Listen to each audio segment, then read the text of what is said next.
Krishna studio চ্যানেলে আপনাকে স্বাগতম।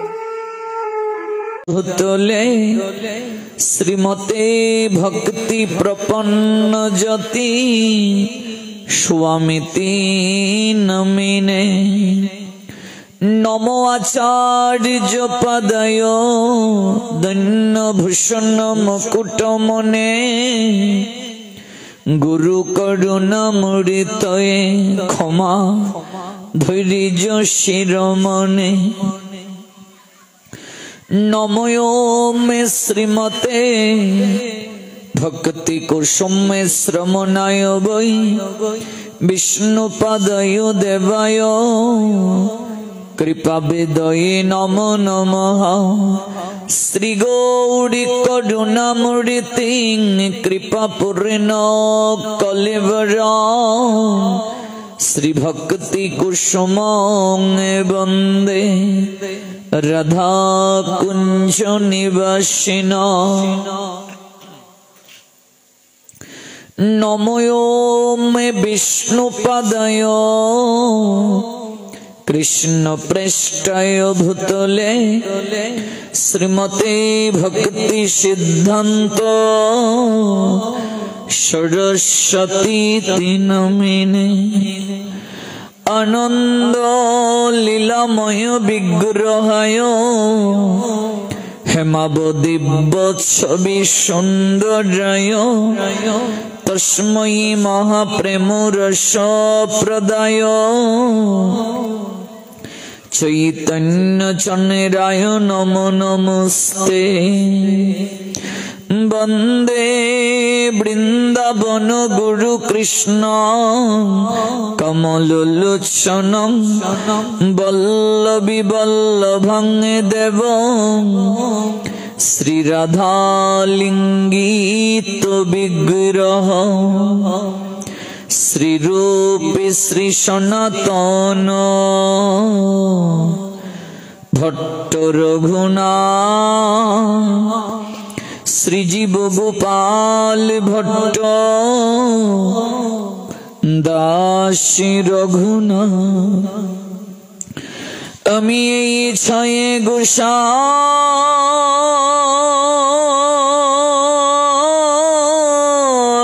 করি চরণ বন্দ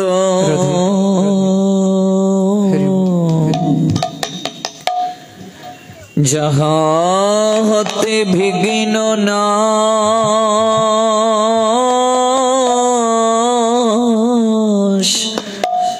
অভীষ্ট পূরণ। আমি এই ছয়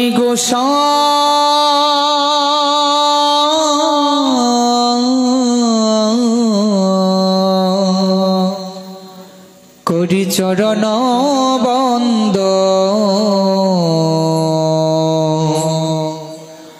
যাহা হতে বিঘ্ন না অভীষ্ট পূরণ।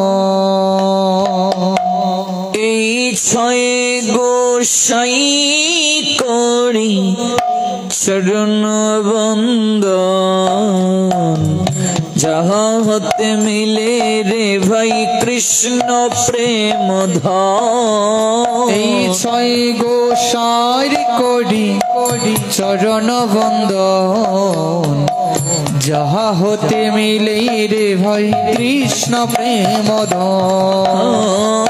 এই ছয় গোসাই করি চরণ বন্দন যাহা হতে মিলে রে ভাই কৃষ্ণ প্রেম ধন। এই ছয় গোসাই করি চরণ বন্দন যাহা হতে মিলে রে ভাই কৃষ্ণ প্রেম ধন। এই ছয় গোসাই যার মই তার দাস তসবার পদরে নমর পঞ্চগ্রাম।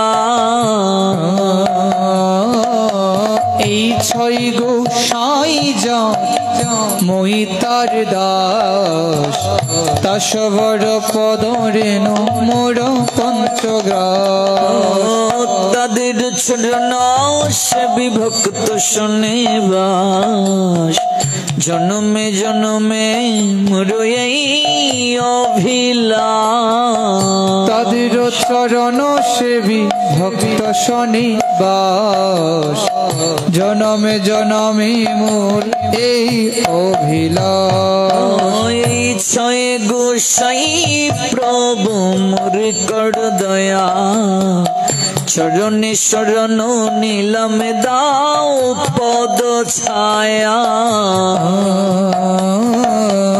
এই ছয় গোসাই প্রভু মোরে কর দয়া চরণে শরণ নীলম দাও পদ ছায়া এই ছয় গোসাই যাবে ব্রজ কৈলাবাস রাধা কৃষ্ণ নিত্য লীলা করিলা প্রকাশ এই ছয় গোসাই যাবে ব্রজ কৈলাবাস রাধা কৃষ্ণ নিত্য লীলা করিলা প্রকাশ নইলে কে বা জানিত নইলে কে বা জানিত বৃন্দাবনের যুগল ভজন কে বা জানিত বৃন্দাবনের যুগল ভজন কে বা জানিত ছয় গোসাই না জানালে কে বা জানিত ছয় গোসাই না জানালে কে বা জানিত এই ছয় গোসাই যাবে ব্রজ কৈলাবাস রাধা কৃষ্ণ নিত্য লীলা করিলা প্রকাশ এই ছয় গোসাই যাবে ব্রজ কৈলাবাস রাধা কৃষ্ণ নিত্য লীলা করিলা প্রকাশ আনন্দে বলো হরি ভজ বৃন্দাবন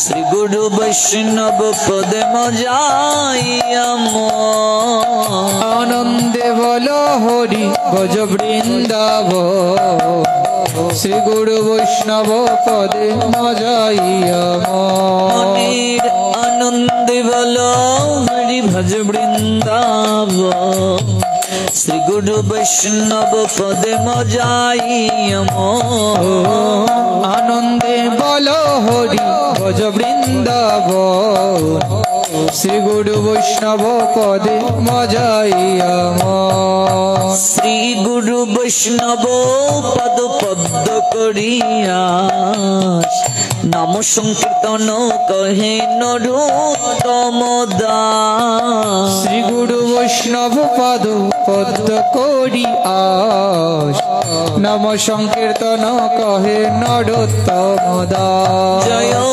শ্রী কৃষ্ণ চৈতন্য প্রভু নিত্যানন্দ শ্রী অদ্বৈত গদাধর শিবাসাদি গৌর ভক্ত বৃন্দ শ্রীকৃষ্ণ চৈতন্য প্রভু নিত্যানন্দ শ্রী অদ্বৈত গদাধর শ্রীবাসাদি গৌর ভক্ত বৃন্দ হরে কৃষ্ণ কৃষ্ণ কৃষ্ণ হরে হরে হরে রাম রাম রাম হরে হরে হরে কৃষ্ণ কৃষ্ণ কৃষ্ণ হরে হরে হরে রাম রাম রাম হরে হরে हरे कृष्ण कृष्ण कृष्ण हरे हरे हरे राम राम राम हरे हरे हरे कृष्ण সবাই মিলে কীর্তন করুন Krishna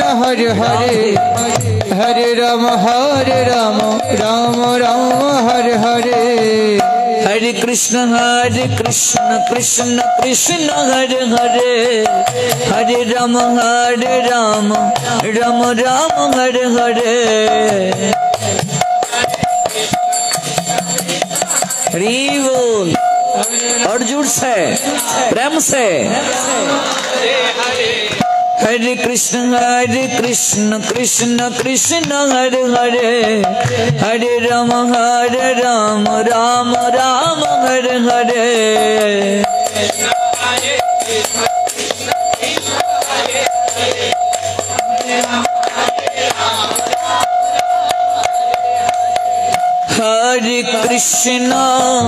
Hare Krishna Krishna Krishna Hare Hare Hare Rama Rama Rama Hare Hare Hare Krishna Krishna Krishna Hare Hare Hare Rama Rama Rama Hare Hare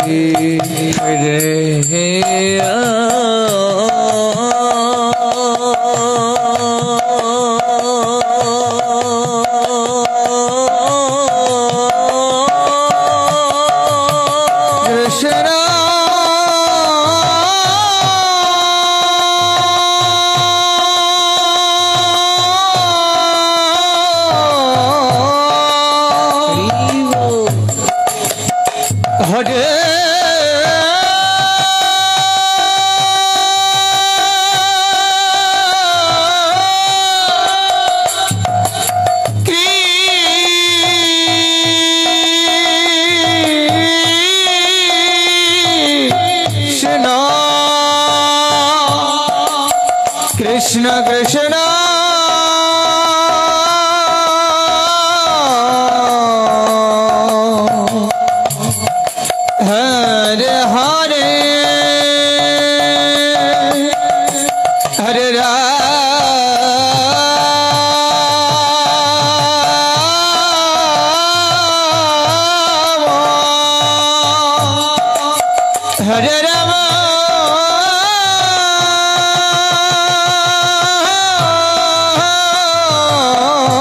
Hare Hare Rama Hare Rama Rama Rama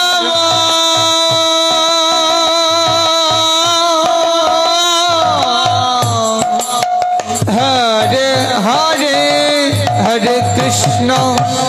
Hare Krishna Krishna Krishna Hare Hare Hare Rama Rama Rama Hare Hare Hare Krishna Krishna Krishna Hare Hare Hare Rama Rama Rama Hare Hare Hare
Hare हरे कृष्णा कृष्ण कृष्ण हरे हरे हरे राम राम राम हरे हरे हरे कृष्णा कृष्ण कृष्ण हरे हरे हरे राम राम राम हरे हरे जय राधे जय राधे जय राधे जय राधे जय राधे जय राधे जय राधे जय राधे কোথায় গো প্রেমময় জয় রাধে শ্রী রাধে কোথায় গো প্রেমময়ী জয় রাধে শ্রী রাধে তুমি কোথায় আছো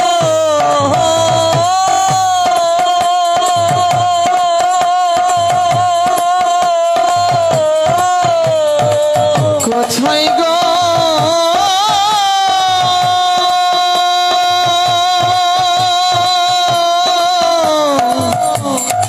ওগো প্রেমময়ী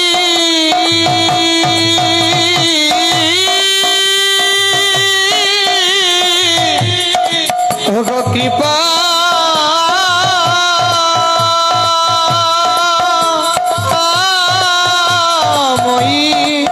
কোথায় গো প্রেমময়ী জয় রাধে শ্রী রাধে দেখা দিও প্রাণটি রাখো জয় রাধে শ্রী রাধে একবার দেখা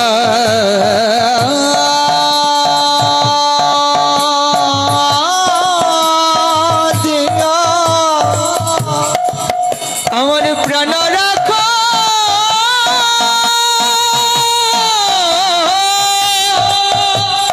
ওগো কৃপা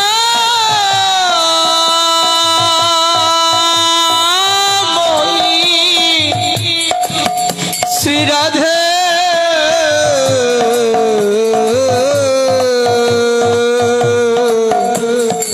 বলি একটিবার দেখা দাও কোথায় গো প্রেমময়ী জয় রাধে শ্রী রাধে কোথায় গো প্রেমময়ী জয় রাধে শ্রী রাধে তোমার চরণে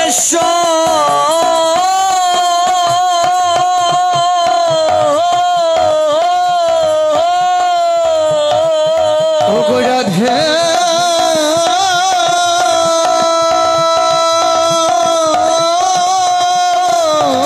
তোমার চরণে শরণ নীল ওগো প্রেমময়ী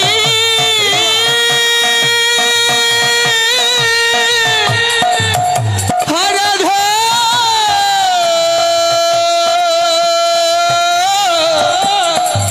ওগো কৃপা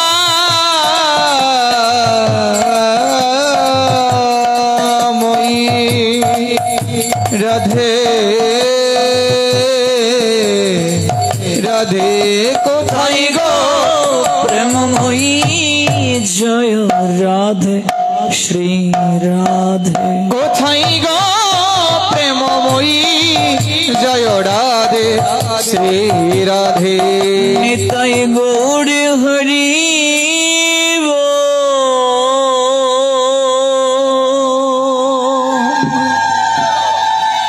হরি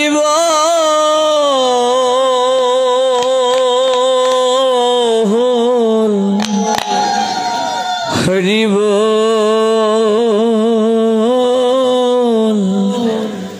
হরি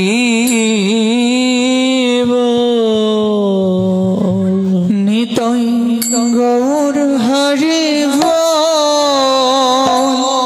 হরি বল হরি বল হরি বল নিতাই গৌর হরি বল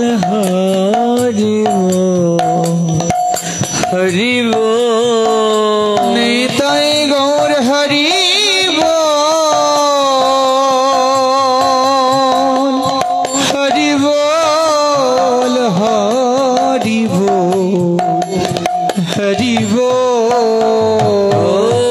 হরি বল হরি বল গৌর হরি বল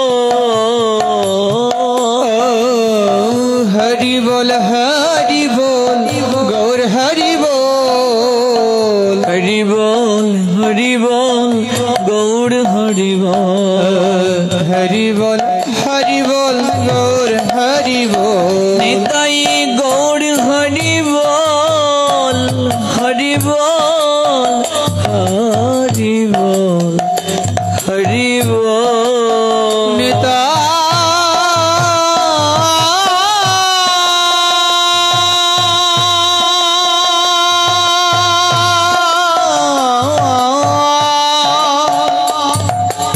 নিতাই গৌর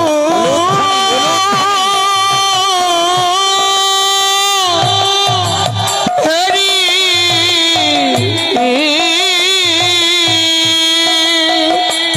হরি বল নিতাই গৌর হরি বল গৌর হরি বল গৌর হরি বল নিতাই গৌর হরি বল কলিযুগ পাবন অবতারী পরম প্রেমময় প্রেম পুরুষোত্তম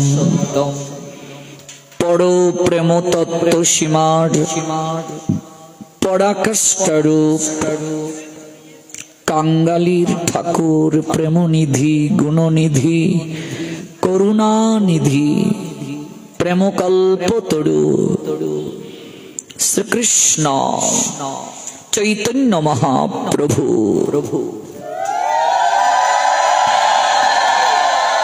কলিযুগে যিনি সর্ব আদরণীয় নমনীয় বন্ধনীয় যার চরণে আশ্রয় কলিহত জীবের সর্বাগ্রে প্রিয়জন যিনি অবতার শিরোমণি যিনি পতিত পাবন গৌর হরি অত্যন্ত পতিত পাষণ্ডী যে তাকেও যিনি প্রাণী মারলেন না প্রেম বাড়ি সিঞ্চিত করে হৃদয়কে নির্মল করে দিলেন যেচে যেচে সেদে সেদে যাচি গিয়া ঘরে ঘরে যেচে যেচে গেলেন ঘরে পাত্র অপাত্র বিচার করলেন না যাকে দেখেন তাকেই বলেন কৃষ্ণ নাম করার কথা এই কৃষ্ণ নামই একমাত্র এই ভবের বন্ধন খণ্ডন করতে পারে ভব বেদী নিরাময় করতে পারে তাই বলো কৃষ্ণ ভজ কৃষ্ণ কহ কৃষ্ণ শিক্ষা একটাই অভিলাষ এই যুগে কেউ আর জন্ম মৃত্যুর চক্রবহে আবর্তিত হবে না গো এই জন্যই ব্রহ্মা আদি দেবতার দুর্লভ প্রেম ব্রজ কিশোরীর প্রেম জগৎকে বিচার না করে গৌর হরি দান করলেন কে নেবে রে ব্রজ কিশোরীর প্রেম গৌর ডাকে আয় ডাকছেন ভব বিরঞ্চির বাঞ্ছিত প্রেম জগতে ফেলিল ঢালি ঢেলে দিলেন প্রেমের ভাণ্ডটা এনে একদম বিচার না করে ভূমিতে ঢেলে দিলেন নাম যজ্ঞ অন্তে দেখবেন তো রঘুনন্দনের মস্তক থেকে দধির ভাণ্ডটা ভূমিতে ফেলা হয় নিশ্চয় দেখেছেন এটি দধির ভাণ্ড রূপক অর্থে এটি মূলত প্রেমের ভাণ্ড ভূমিতে ঢেলে দিলেন আর ডাকছেন কে নেবে রে ব্রজ কিশোরীর প্রেম তোরা কে নেবে আয়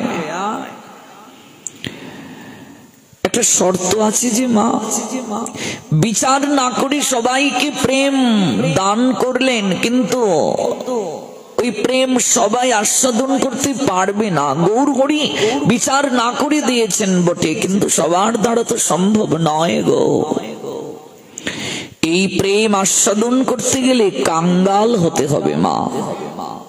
কাঙ্গালে পায়ে খাইলো নাচিয়ে, কাঙ্গাল যে সে পাবে, হাতে দিয়া করো তালি। কাঙ্গালে পায়ে খাইলো নাচিয়ে, হাতে দিয়া করো তালি। একমাত্র কাঙ্গাল হলেই ওই অহৈতুকী প্রেম রস আস্বাদন সম্ভব, আর কার দ্বারা সম্ভব নয়। গৌরহরি এই জন্যই তিনি শ্রেষ্ঠ। তিনি নিজে কাঙ্গাল জগৎকে কাঙ্গাল বানালেন। এই কাঙ্গাল মানে অর্থবিত্ত বৈভবহীন নয়, এই কাঙ্গাল মানে আমার এবং আমিত্ব, এই ভাবনাটাকে জলাঞ্জলি দিলেই কাঙ্গাল হওয়া যায়। আমরা তো এই সংসার আমার, সন্তান আমার, ব্যবসা আমার, এই নিয়ে খুব দাম্ভিকতা করি। এই দাম্ভিকতাটা ত্যাগ করলেই কাঙ্গাল হতে পারলেন আপনি। আমার আমার, আমি আমি, এই ভাবনাটা যদি জীব বাদ দিতে পারে সে কাঙ্গাল হয়ে যাবে। একটু ইকুটা কমিয়ে দাও, তাহলে সে কাঙ্গাল হতে পারবে। আর কাঙ্গাল না হলে এই প্রেম কেউ আস্বাদন করতে পারবে না। প্রেম রসে হইয়া ভুরা, সংকীর্তন মাঝে গুড়া। রাধা নাম জীবেরে বুঝায়। গৌর প্রেমটাই রাধা প্রেম, গৌর প্রেমটাই পক্ষান্তরে ব্রজকিশোরীর প্রেম। এই প্রেমটা গৌরাঙ্গ সুন্দরীর নিজের নয়, এটা ধার করে এনেছেন আমাদের জন্য রাধারানীর ভাণ্ড থেকে। তিন বাঞ্ছা হৃদয়ে লালন করে রাধা ভাবে বিভোর হয়ে স্বয়ং বৃন্দাবন চন্দ্র আজ নবদ্বীপ চন্দ্র হলেন। প্রেমের ভাণ্ডটা নিয়ে এলেন, প্রেমধন অনুক্ষণ দান করে জনে জন। কারণ কাকে মারবেন তিনি এই যুগে? এই যুগে তো সবাই অসুর ভাব সম্পন্ন, কাকে মারবেন? তাই বললেন আমি কাউকে মারবো না।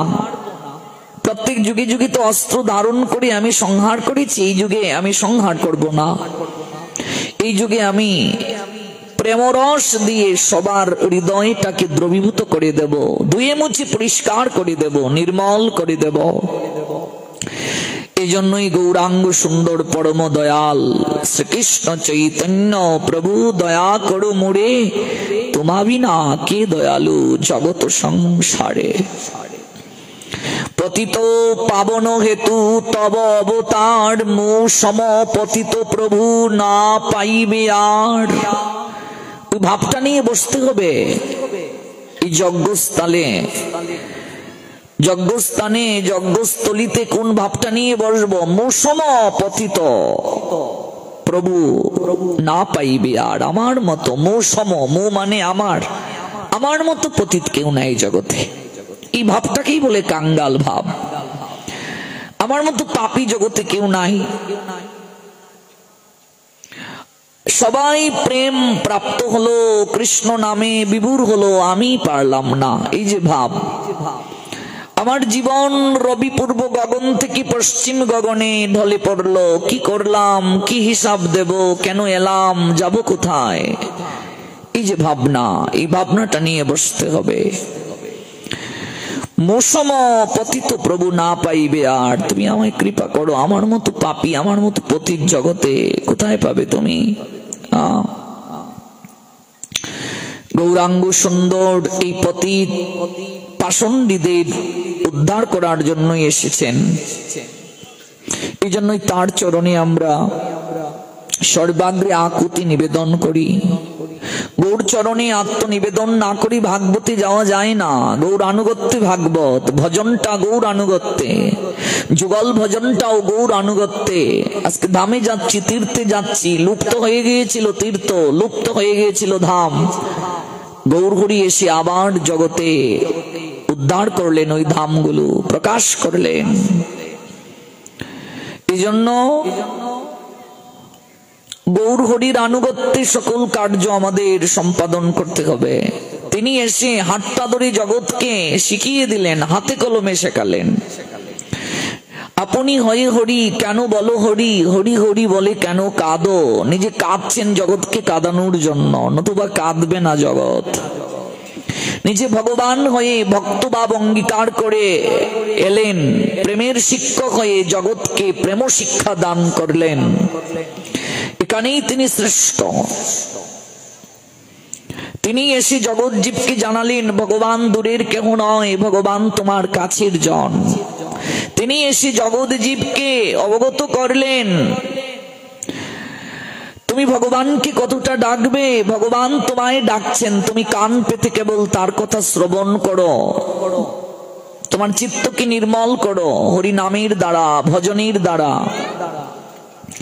তিনি এসে ভাগবতের সঙ্গে সাক্ষাৎকার ঘটালেন। দুই ভাই হৃদয়ের খালি অন্ধকার, দুই ভাগবত শোনে করান সাক্ষাৎকার। এর আগে জগৎ জীব ভাগবতের সঙ্গে এমন সাক্ষাৎকার করে নাই।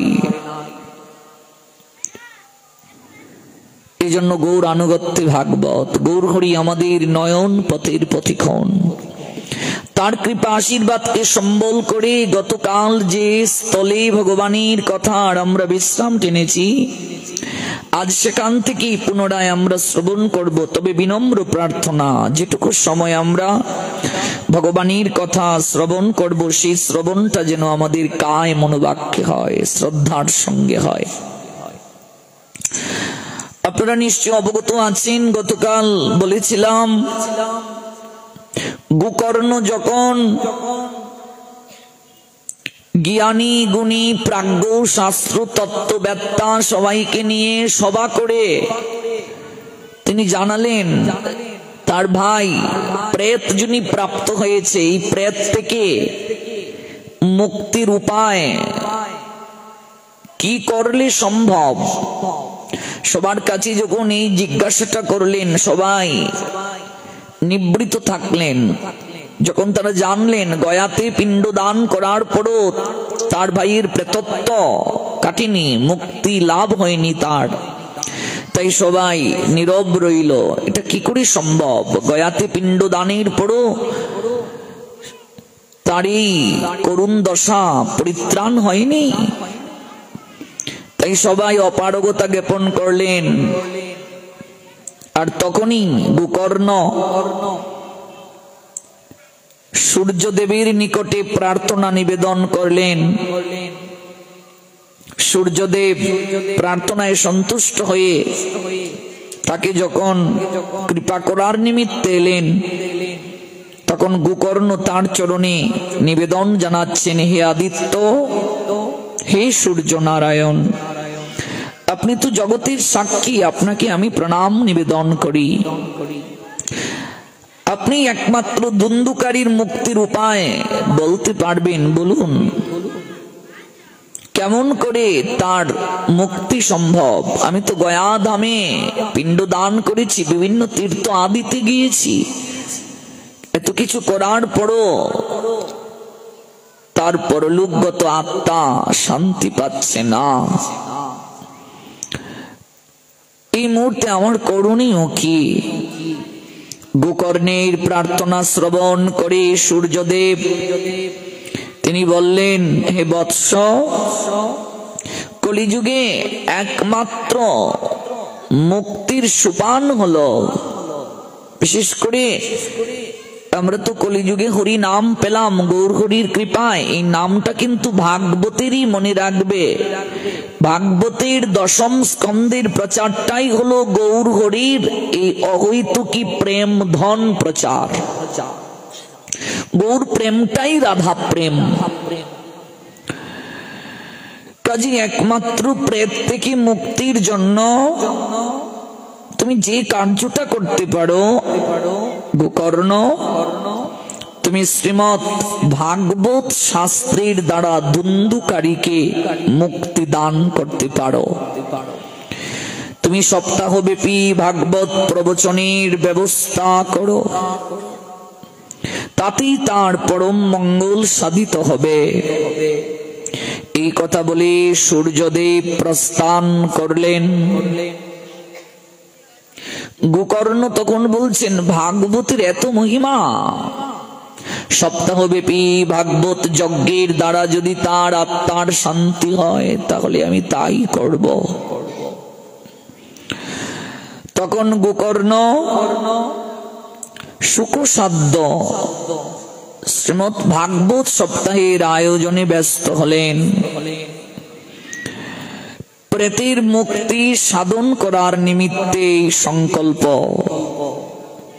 ভাগবতের কথা শ্রবণের জন্য গ্রাম দেশ দেশান্তর থেকে বহু লোক সে স্থানে উপস্থিত হলেন। খঞ্জ, অন্ধ, বৃদ্ধ, মূর্খজন তারাও এলেন পাপ নাশের জন্য। গোকর্ণ বেশ আসনে বসে শ্রীমতী ভাগবতী কথা শুরু করলেন। সে স্থানে বহু দেবতা ও জনতার সমাগম হলো, যাদেরকে বিস্ময়বোধ হলেন সবাই। আর প্রেত দুন্দুকারী তখন এই ভাগবতী কথা শ্রবণের জন্য তথায় উপস্থিত হলেন। একটা সপ্ত গ্রন্থিযুক্ত শুষ্ক উচ্চ বাঁশ খণ্ডের মধ্যে উপবেশন করলেন। 7টা গিট যুক্ত একটা বাঁশ, শুকনা বাঁশ, এটার মাঝে এসে প্রেত বসল। সেই বংশী খণ্ডে অর্থাৎ বাঁশের খণ্ডের ছিদ্রে প্রবেশ করে ওই প্রেত অবস্থান করলো। বায়ু নিশ্চল না হলো কথা শ্রবণ অসম্ভব, তাই নিশ্চল স্থানের জন্য বায়ুরূপী দুন্দুকারী সেই বাঁশটা ছিদ্রে প্রবেশ করিল। গোকর্ণ বৈষ্ণব ব্রাহ্মণদেরকে প্রধান শ্রোতারূপে কল্পনা করে ভাগবতের প্রথম স্কন্ধ হতে স্পষ্ট ভাষায় ব্যাখ্যা করতে আরম্ভ করলেন। সন্ধ্যার সময় যখন ভাগবতের কথা বিশ্রাম হলো তখন এক আশ্চর্য ঘটনা ঘটল। দুন্দুকারী যে বাঁশের মধ্যে প্রবেশ করেছিল 7টা গিট যুক্ত, গিট বুঝতে পেরেছেন তো? তখন ওই বাঁশের একটা গিট মানে গ্রন্থি মর্মর শব্দ করে বিদীর্ণ হয়ে গেল। একটা গিট বিদীর্ণ হয়ে গেল। দ্বিতীয় দিনে সন্ধ্যায় দ্বিতীয় গ্রন্থি, তৃতীয় দিনে সন্ধ্যায় তৃতীয় গ্রন্থি শব্দ করে বিদীর্ণ হলো। সপ্ত দিবসের অন্তে দ্বাদশ স্কন্ধাত্মক সম্পূর্ণ ভাগবত যখন শ্রবণ করলো দুন্দুকারী, সপ্তম গ্রন্থি বেদ করে প্রেত জুনি সে ত্যাগ করলো। দুন্দুকারী তখন দিব্য রূপ ধারণ করলো। তার কণ্ঠে শোভিত হলো তুলসীর মালা, পরিধানে পীত বস্ত্র, নবীন মেঘের মতো অঙ্গের বর্ণ, মস্তকে মুকুট, কর্ণদয়ে দুদুল্যমান কুণ্ডল পরিশোভিত হলো। দুন্দুকারী গোকর্ণকে প্রণাম করলো, হে বন্ধু, তুমি আমার পরম বান্ধব। এই জগৎ সংসারে আসা যাওয়ার চক্রাকার থেকে নিষ্কৃতি প্রাপ্তির পথটা যে দেখিয়ে দেয় তার মতো পরম বান্ধব জগতে আর কেউ হতে পারে না। এই জগৎ সংসারে আমরা যাদেরকে আপনার বলছি, মহাজন তাদেরকে কৃপণ বললেন, দুর্জন বললেন। যতদিন এই সংসারে দিতে পারবে সবাই তোমায় ভালোবাসবে। এই জগতে এই সংসারে এমনই বিধান।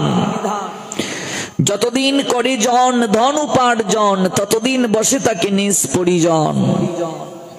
পরে যখন বৃদ্ধকালে জীর্ণ হয় দেহ, ডেকেও জিজ্ঞেস করে না কেহ। চলিতে চরণ চলে না, দিনে দিনে অবশ্যই আগের বাহাদুরি আমার গেল কই। যখন এই অবস্থাটা হয় তখন আর কেউ ভালোবাসে না, বৃদ্ধ লোককে কেউ ভালোবাসে না। যতদিন যৌবন শক্তি আছে সবাই ভালোবাসে। আর বিছানায় যদি কেউ পড়ে যায় তাহলে তো আর বলার অপেক্ষা রাখে না, কখন মরবে, মরলেই শান্তি পেতাম সবাই ভাবে। তাই সাবধান বার্তা দিচ্ছেন শাস্ত্র গ্রন্থ, আচার্য বৃন্দ। তোমার একেশ পাকিবে, দন্ত নড়িবে, সম্বল হবে তোমার লাঠি। হরি মনুষ্য জীব, সাবধান হও। সময় থাকতে তোমার উদ্ধারের চিন্তা করো, যেন বিছানায় না পড়ো, সুস্থ শরীরে যেন যেতে পারো, এজন্য ভগবানের কাছে প্রার্থনা করো। কেশু পাকিবে, দন্ত নড়িবে, সম্বল হবে তোমার লাঠি। পুত্র পরিজন সকলে বলবে, এই জঞ্জাল মরলেই বাঁচি, জঞ্জাল মরলেই বাঁচি। এটা এটাই প্রার্থনা হোক একমাত্র প্রতিদিন আমাদের। যদি কারো বোঝা হয়ে যাও, মা কদিন টানবে, পুত্রবধূ কয়দিন টানবে, পুত্র কয়দিন টানবে। সারা বাংলায় ঘুরে কত জায়গায় দেখেছি বিছানায় পড়ে আছে, নড়াচড়া করার শক্তি নাই, শরীর পচে গেছে, বিছানায় এক জায়গায় শুতে শুতে পচে গেছে। কাটা লাম, এগুলোর মাঝে দেখবে বড় বড় মাছি বসে না, আমি এক জায়গায় দেখেছি এরকম মাছি ওই ক্ষত জায়গায় বসেছে, নাড়াবার শক্তি নাই। কেবল একটা শব্দ, আমায় বিদায় দাও। আমার তখন অনুভব হয়েছিল, না জানি আমার শেষের দিনটা কেমন হয়। মারে, বিদায়ের কাজ যদি না করি কি করে বিদায় হবে? ভগবানের সঙ্গে যদি আমার কোনো সম্বন্ধ না থাকে, মৃত্যুকালে কি করে ভগবানের নাম আমার বদনে আসবে? সম্বন্ধ আমার ভগবানের সঙ্গে হলো না, তাকে একটু ডাকলামও না, গুরুদেব মন্ত্র দিলেন, 3 বেলা একটু প্রার্থনাও করলাম না। বুকে হাত দিয়ে বলুন, কজন আছি এখানে ত্রিসন্ধ্যাটা ঠিকভাবে করি? অনেকে করি, সময়টা মেনটেন করি না। রাত্রে ব্যবসা থেকে এসে 11টা 12টায় সন্ধ্যা করতে বসলে তো হবে না, আপনার আমার নিয়মে তো হবে না। আপনি গাড়ি চালাবেন, আপনাকে একটা ট্রাফিক আইন মেনে চলতে হবে, আপনার মতো করে গাড়ি চালালে হবে না, আপনাকে জরিমানা দিতে হবে। তেমনি ভাবে ভগবান একটু সময় দিয়েছেন আপনাকে গুরু প্রদত্ত মন্ত্র ধ্যান করার, আহ্নিক করার। সকালের সময়টা সূর্য উদয়ের আগের 24, সূর্য উদয়ের পরের 24, 48 মিনিটের মাঝে সকাল বেলার প্রার্থনা করতে হবে। দুপুর বেলার প্রার্থনা দুপুর 12টা বাজার আগের 24 মিনিট, 12টা বাজার পরের 24 মিনিটে 48 মিনিটে মুহূর্ত হয়। 48 মিনিটের মাঝে দুপুর বেলার প্রার্থনা করতে হবে আমাকে। সন্ধ্যাবেলার প্রার্থনা সূর্য অস্ত যাওয়ার আগের 24, সূর্য অস্ত যাওয়ার পরের 24 মিনিট, এই 48 মিনিটের মাঝে আমাকে সন্ধ্যাবেলার প্রার্থনা করতে হবে। এই হলো সনাতনী হিন্দুদের ত্রিসন্ধ্যা। ত্রি মানে 3, সন্ধ্যা মানে সন্ধিক্ষণ, সন্ধি মানে মিলন, ক্ষণ মানে সময়, যে সময়ে ভগবানের সঙ্গে তার ভক্তের মিলন হবে। এখানে মিলন মানে কৃপা। সময়কে মেনটেন করছি কজন? দীক্ষা তো অনেকেই নিয়েছে এই জায়গায়, ওই দীক্ষা নেওয়ার পর পরিবর্তন কোথায়? বীজ দিলেন গুরুদেব কেবল, কিন্তু বীজ যত্নের অভাবে তো শুকিয়ে যাচ্ছে। যত্ন না করলে তো বীজ শুকিয়ে যাবে। দীক্ষা নিলাম, গুরুদেবের সঙ্গে আর সম্বন্ধ নাই, গুরুদেবও আর সংবাদ নিচ্ছেন না। এই যে বীজ দিয়ে গেলেন, আর কোনো সংবাদ নিচ্ছেন না। তাই লোভী গুরু কামি ছেলা উভয়ে নরকে গেলা, দুজনকেই শাস্তি পেতে হবে। গুরুদেব যদি পরিচর্যা না করেন তাকেও শাস্তি পেতে হবে, আর শিষ্যকেও শাস্তি পেতে হবে। দীক্ষা মানে দেহ শুদ্ধি নয়, দীক্ষা মানে হাতের জল শুদ্ধি নয়, দীক্ষা মানে একজন স্পিরিচুয়াল মাস্টার গ্রহণ করা, আধ্যাত্মিক শিক্ষক গ্রহণ করা, যে আমাকে শেখাবে, যে আমাকে জানাবে, বুঝাবে। ওরা যেমন 5 ওয়াক্ত নামাজ নিষ্ঠা সহকারে পালন করে, মসজিদে আজানের ধ্বনি শোনার সঙ্গে সঙ্গে যেখানে যে অবস্থায় তাকে ওযু করে রাস্তায় পর্যন্ত রুমাল পেতে নামাজ করে, নামাজটা আদায় করে তারা। আপনাকেও যেখানে যে অবস্থায় আপনি থাকবেন, আপনি আচমন করে মন্ত্র স্নান করে হলেও আপনাকে ওই প্রার্থনা করতে হবে, ত্রিসন্ধ্যা আপনাকে করতে হবে। এটা আমাদের জন্য খুবই খুবই দুর্ভাগ্যের কথা। নিয়ম পালন করছি না, ডিউটি পালন করছি না। আপনি চাকরি করেন, 8টায় যদি আপনার কোম্পানিতে ডিউটি থাকে, 8টার আগেই আপনাকে হাজিরা দিতে হবে কিনা? যত ঠান্ডা হোক, বৃষ্টি হোক, একদিন না হয় আপনি দেরিতে গেলেন, কোম্পানি মেনে নিল। 2 দিন 3 দিন ক্রমাগত যদি ডিউটি ঠিকভাবে আপনি না করেন, চাকরি থাকবে? তাহলে ভগবানের ডিউটি যদি আমি ঠিকভাবে পালন না করি, আমাকেও তো শাস্তি পেতে হবে। এই জায়গাটাতে আমাদের অলসতা কেন? আমার গুরুদেব আমাকে একদিন একটা কথা বলেছিলেন, যে মনে করো 10 টাকার নোট, মাঘ মাসের শীতের রাত, তোমাকে 1 বস্তা 10 টাকার নোট দেয়া হলো, আর বলা হলো 11টা থেকে ভোর 5টার আগ পর্যন্ত তুমি গুনে যত পারো নিতে পারো। এবার তোমার কি ঘুম আসবে চোখে? আমি বললাম না, আমার তো ঘুম আসবে না। 11টা থেকে ভোর 5টা পর্যন্ত 10 টাকার নোট অনেক আছে, যদি কাউকে বলা হয় গুনে তুমি নেবে এই সময়টার ভেতরে, কারো ঘুম আসবে চোখে? কিন্তু ভাগবত পাঠে এসে তো ঘুম আসে, হরিনামের জপমালা নিলে তো ঘুম আসে। তার মানে কি, এইটার প্রতি আমার টান নাই, অনুরাগ নাই। অনুরাগ নেই বলে, সম্বন্ধ নেই বলে আমার এমন হয়। সম্বন্ধ যার সঙ্গে থাকবে, টাকার সঙ্গে সম্বন্ধ আছে, এই জন্য আমি এখানে পরিশ্রম করছি। আমার ক্লান্তি লাগলেও আমি ক্লান্তিটাকে প্রশ্রয় দিচ্ছি না। ভজনটাও তেমনি, সম্বন্ধ না থাকলে হবে না। সম্বন্ধ করিয়া ভজে কৃষ্ণ তারে নাহিতে যে, বাকি সব মরে অকারণ। এই জন্যই সাধু সঙ্গ করা, হরিকথা শ্রবণ করা, ধীরে ধীরে রুচি আসবে, রতি জাগবে, মতি জাগবে। দেখুন ভাগবত ওই 7 দিন শ্রবণের পর দুন্দুকারী দিব্য দেহ ধারণ করলো, কণ্ঠে শোভিত হলো তার মালা, তুলসীর মালা, পরিধানে পীতবস্ত্র, নবীন মেঘের মতো তার অঙ্গবর্ণ হলো, মস্তকে মুকুট, কর্ণদয়ে দুদুল্যমান কুণ্ডুল পরিশোভিত হলো। প্রণাম দিলেন গোকর্ণকে, দুন্দুকারী তুমি আমার পরম বান্ধব, আপনাকে ভক্তিপথে যে সহায়তা করে সেই আপনার পরম বান্ধব। মহাজন স্বজনাদিকে কৃপণ দুরজন বললেন, কৃপণ দুরজন চপল সুখ লব লাগিরে। হে সংসারী মানুষ, তুমি যাদের সঙ্গে সম্বন্ধ স্থাপন করছো, ওদের সঙ্গে তোমার সম্বন্ধ ওই মৃত্যু পর্যন্ত। যখন দেহটা নিপাত হবে আর সম্বন্ধ থাকবে না, ওইখানে কেউ কাউকে চিনবে না।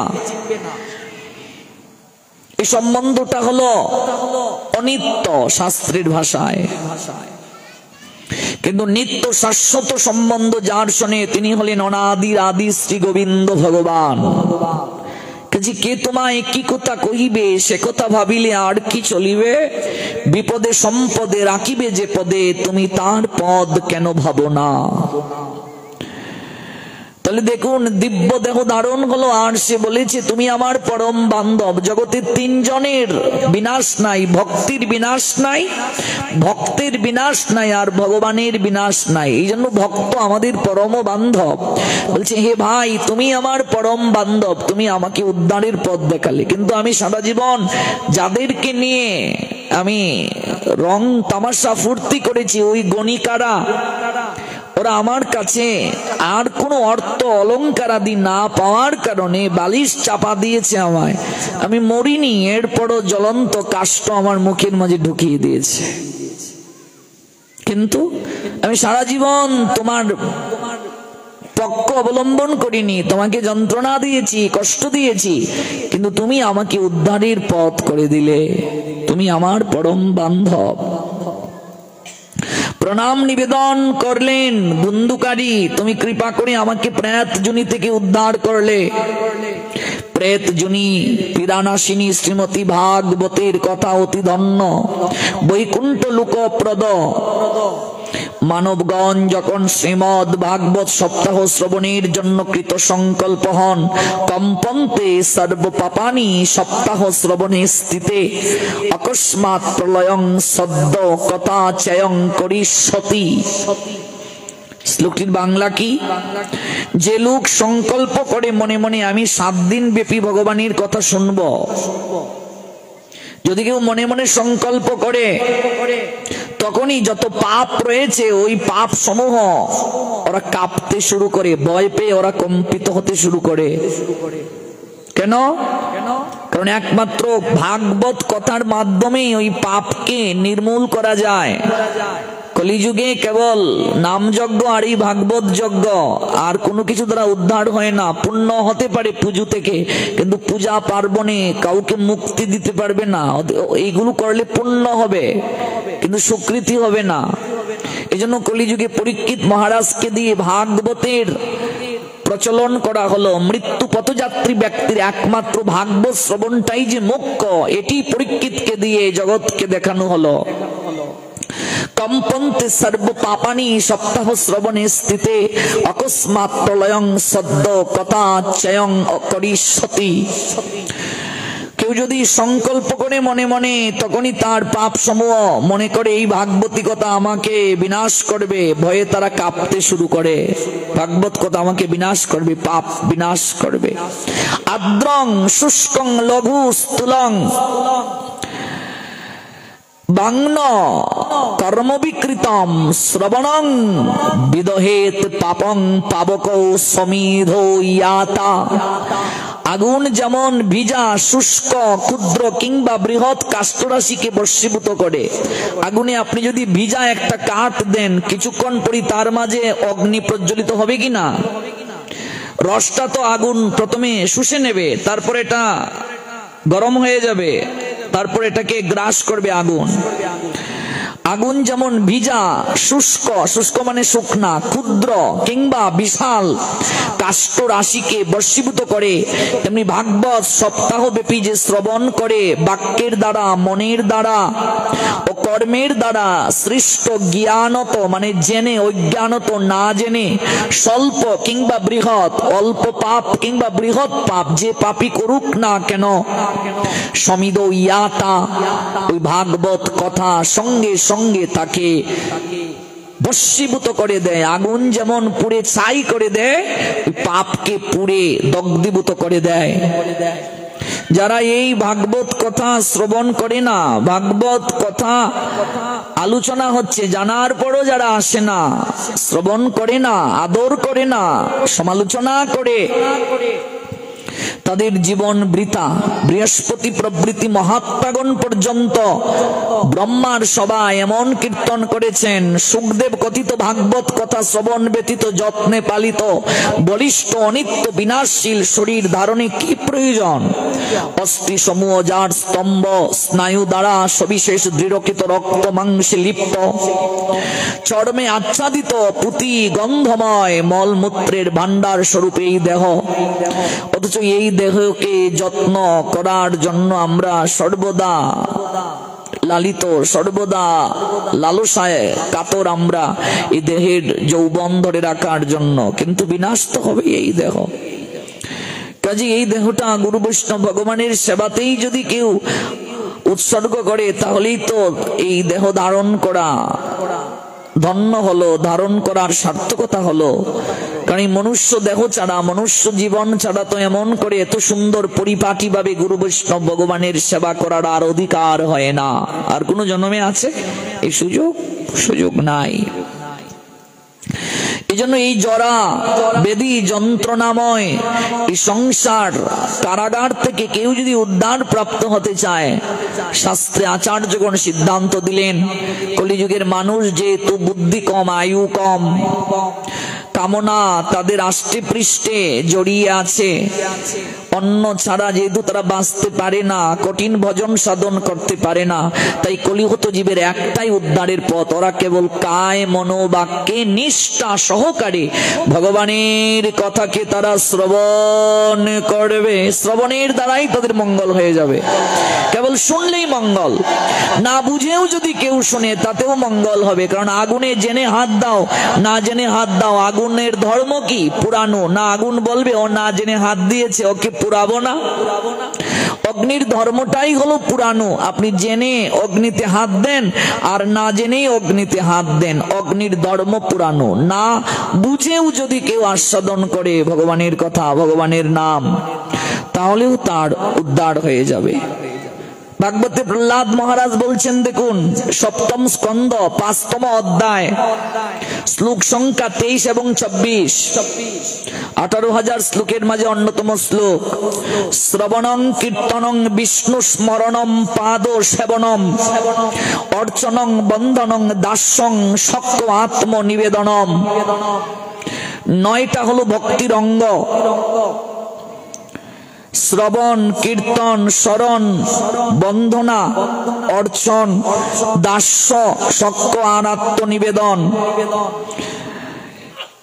গোবিন্দ দাস বলছেন, শ্রবণ কীর্তন স্মরণ বন্দন পাদ সেবন দাস্যরে জন সখী জন আত্মনিবেদন গোবিন্দ দাস বিলাসরে।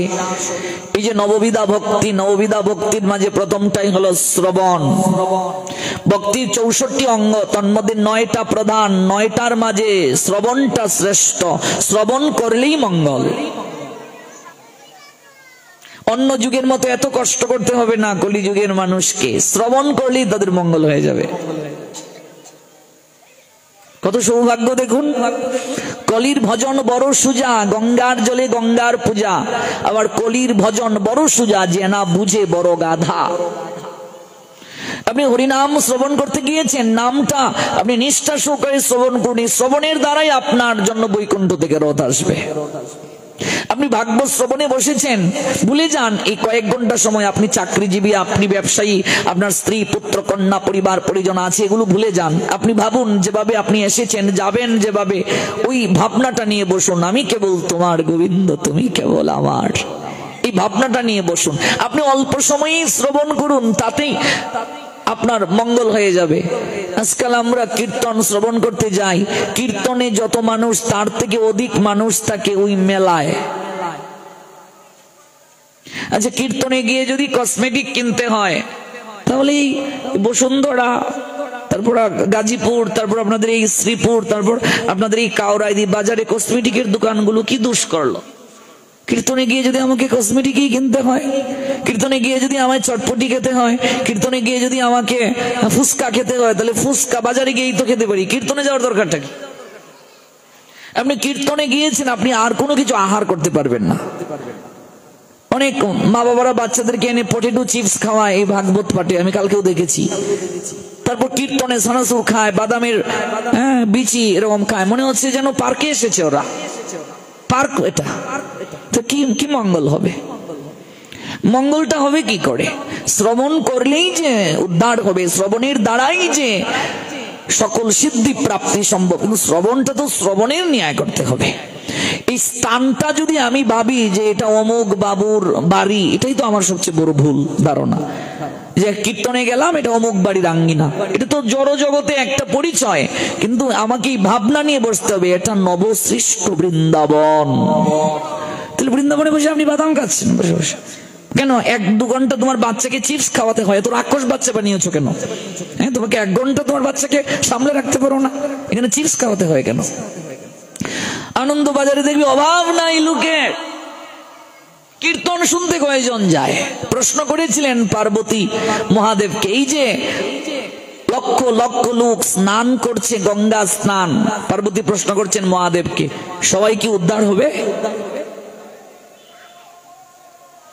মহাদেব বললেন, দেবী তুমি চমৎকার প্রশ্নটা করলে, তোমার এই প্রশ্নের মাধ্যমে জগৎ জীব শিক্ষা পাবে।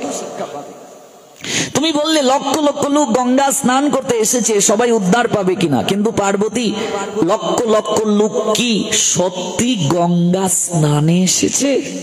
কতটা বুঝেননি? মহাদেব বললেন, সত্যি কি ওরা গঙ্গা স্নানে এসেছে? যদি সত্যি গঙ্গা স্নানে আসে, উদ্ধার হবে। এই জন্য ভাগবত পাঠে আমরা অনেক লোক আসি, সবাই কি ভাগবতে আসে? না, আসে না।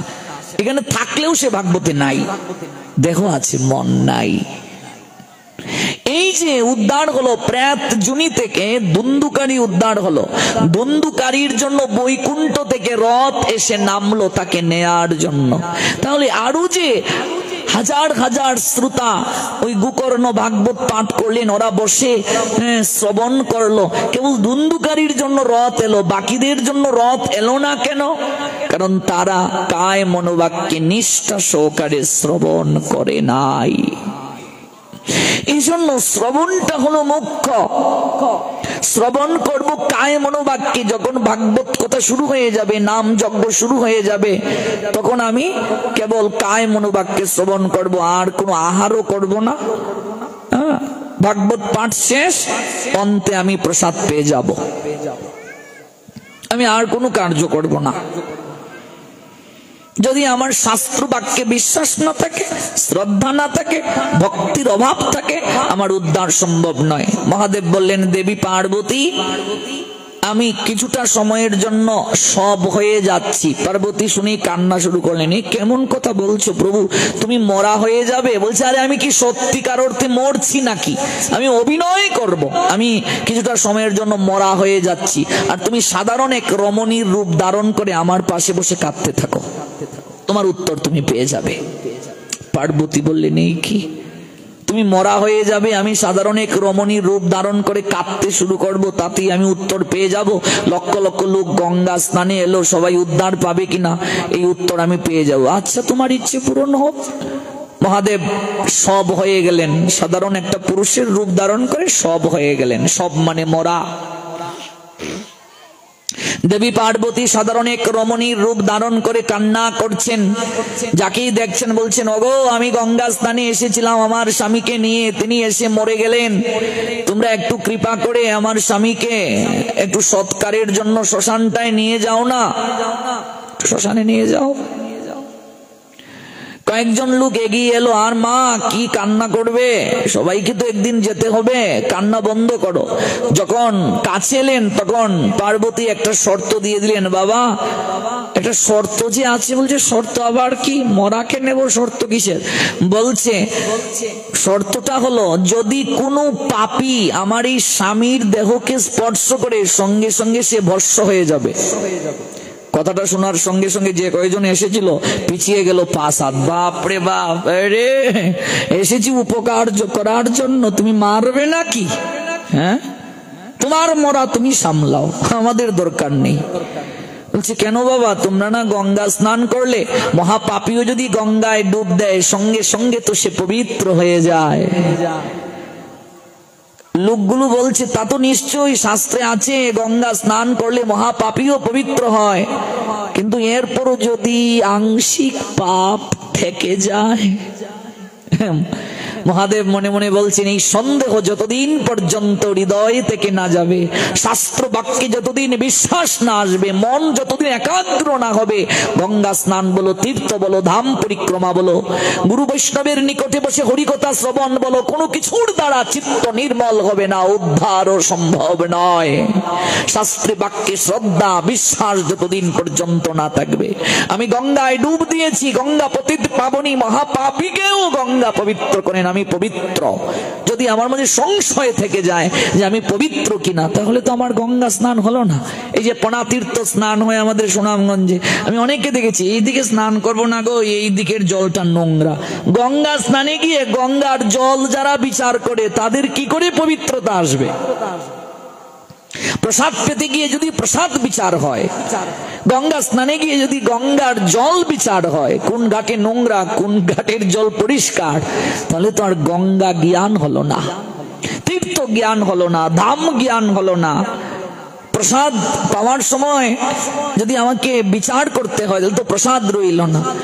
একটু লবণ কম হলো, এটা ভগবানকে নিবেদন করলাম, আবার আমরা যখন খাচ্ছি তখন বলছি লবণ নিয়ে আসো, তাহলে ভগবান তো লবণ ছাড়াই খেলেন, তো আমি আবার লবণ নিয়ে খাচ্ছি, তাহলে প্রসাদ জ্ঞান কি করে হলো? আবার এখন অনেক সাধুরা লবণ বলে না, আমি এক জায়গায় পাঠে গেছি, বলছে রাম রস নিয়ে আসো। এবার আমার তো খুব ইন্টারেস্ট জাগলো, রাম রসটা কি একটু দেখা দরকার। আমি একের অপেক্ষা করে আছি, দেখি রামরস আবার কোন আইটেম, দেখি লবণ নিয়ে এসেছে, লবণ নাকি রামরস। একটু পরে আরেকজন বলে উঠলো, নিতাই রস নিয়ে আসো। বাপিটা আবার কি হতে পারে? আর নিতাই রস দেখলাম কাঁচামরিচ। তাহলে প্রসাদকে আদৌ কি প্রসাদ জ্ঞান করতে পারছি আমরা? প্রসাদের যে এত কৃপা, প্রসাদকে প্রসাদ জ্ঞান যতদিন পর্যন্ত না করতে পারবো, দেখবে কে কত পারে প্রসাদ নিচ্ছে ফেলছে, কিন্তু প্রসাদ কখনো উদর ফুর্তি করে পেতে নেই, মানে একেবারে পেট ভরে কখনো প্রসাদ পেতে নেই। আকাঙ্ক্ষা থাকতে হয় প্রসাদের প্রতি। আপনি অল্পই পান, কিন্তু প্রণাম দিয়ে মনে মনে চিন্তন করুন, ভগবানের অধরামৃত আপনি আস্বাদন করছেন। প্রসাদ এত কৃপা, প্রসাদ শব্দের অর্থটাই কৃপা। আপনি প্রসাদ পাচ্ছেন, যতটুকু আপনার পাওয়ার যোগ্যতা আছে সেই অনুযায়ী নেন। দরকার হলে 10 বার ডেকে প্রসাদ নেন, কিন্তু অতিরিক্ত নিয়ে কখনো ফেলবেন না। প্রসাদ এমন ভাবে পান যেন শ্রদ্ধা নষ্ট না হয়ে যায়। আর যে সার্ভিস করবে তারও একটা সতর্কতা থাকতে হবে। আপনি বেশি করে দিয়ে দিলেন, এবার লোকটা না পারছে খেতে, না পারছে ফেলতে। আছে কিনা এমন সময়? এমন অনেক লোক এমন মাঝে মাঝে সমস্যায় পড়ে কিনা, এমন একটা পরিস্থিতিতে পড়ে গেল, ফেলতে পারছে না প্রসাদ, কিন্তু সে কি শ্রদ্ধা সহকারে খাচ্ছে? লোকলজ্জায় খাচ্ছে, তো হলো না। প্রসাদ আমি যখন পাবো, আমি অল্প পাবো। প্রসাদ 5 ভাগের মাঝে 3 ভাগ পাওয়ার বিধান। 1 ভাগ বিশুদ্ধ জল দ্বারা, 1 ভাগ বিশুদ্ধ বাতাস দ্বারা। এই হলো ভাগবতের নিয়ম, এটা মেডিকেল সায়েন্সও বলেছে। আপনি প্রসাদ অল্পই পান, অল্প গ্রহণ করুন। প্রসাদ পাওয়ার পরও ক্রিয়া হচ্ছে না কেন? হয়তো ঠিকভাবে যিনি তৈরি করেছেন তিনি শুদ্ধাচারী নয়, ভগবানকে ঠিকভাবে নিবেদন হয়নি, প্রসাদ জ্ঞান করে আমি পাইনি। এই 3টার মাঝে যে কোনো একটা কার্য হবে, নইলে প্রসাদ পাওয়ার পর আমার মাঝে পরিবর্তন আসতে বাধ্য হবেই হবে। হচ্ছে না মানে কোথাও একটা ত্রুটি আছে। বহু জায়গায় কীর্তনে দেখা যায় যে প্রসাদ রান্না করছে, পানের ফিক একদিকে ফেলছে, আরেকদিকে নাড়া দিচ্ছে। আছে কি নাই? তোমাদের গ্রামে আছে কিনা জানি না, আমি প্রায় জায়গায় দেখেছি। প্রসাদ রান্না করছে, একদিকে বিড়িও টানছে, আবার এরকম সেনা দিয়ে নাড়া দিচ্ছে। এগুলো প্রসাদ কি করে হলো? শুদ্ধতা নাই, বিচার নাই। প্রসাদ রান্নার সময় মাস্ক দিয়ে ঢেকে নিতে হবে, কোন প্রকার কথা পর্যন্ত বলা যাবে না, মনে মনে কৃষ্ণ চিন্তা করতে হবে। এত সহজ নয়, প্রসাদ হওয়া এত সহজ নয়। ভগবানকে নিবেদন করলেই প্রসাদ হয়ে যায়। ভগবান বলছেন, আমি যার তার হাতে খাই না, আমি যার তার হাতে খাই। আমি যে দায়িত্ব পেলাম প্রসাদ রন্ধনের, এটা আমার সৌভাগ্য মনে মনে ভাবতে হবে যে এটা আমার বহু জন্মের সৌভাগ্য। সর্বনাশ, আমি আজকে ভগবানের জন্য, গৌর হরির জন্য, রাধারানীর জন্য আমি রান্না করছি, এটা মনে মনে চিন্তা করতে হবে। আবার অহংকার আনা যাবে না যে আমি ভগবানের জন্য রান্না করছি, রাধারানী আমাকে দিয়ে করাচ্ছেন, এই চিন্তা থাকতে হবে। কিন্তু শুদ্ধাচার থাকতে হবে, সদাচার থাকতে হবে। বহু জায়গায় রান্না করে ভগবানকে নিবেদন হয় না, প্রসাদ দিয়ে দেয়া হচ্ছে। তাহলে প্রসাদ কি করে হলো? ভগবানকে নিবেদন করতে হবে, তারপরে এটি গুরু বৈষ্ণবকে নিবেদন করতে হবে, তাহলেই সেটি প্রসাদ বলে গণ্য হবে। আবার কোন কোন জায়গায় প্রসাদ নিয়েও ঝগড়া, 2টা 3টা 4টা প্যাকেট নিয়ে যায়, কেউ পেলো কেউ পেলো না। বহু জায়গায় এমন হয়। আবার কোন কোন জায়গায় এমনও হয় প্রসাদ নিয়ে মারামারি পর্যন্ত হয়ে গেছে।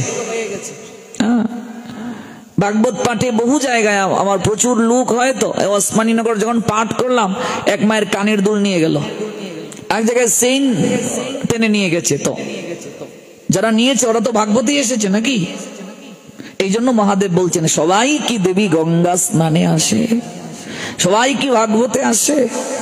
বহু জায়গায় এমন ঘটনা ঘটে, চেইন নিয়ে গেছে, নতুবা কানের দুল নিয়ে গেছে। এই যে নেত্রকোনার কলমাকান্দা পাঠ করে এলাম কদিন আগে, এক মাতাজির চেইন টান মেরে নিয়ে গেছে। ভাগ্যিস ভালো, যখন টান দিয়েছে চেইনটার নিচে ঢুকে গেছে, আর নিতে পারেনি।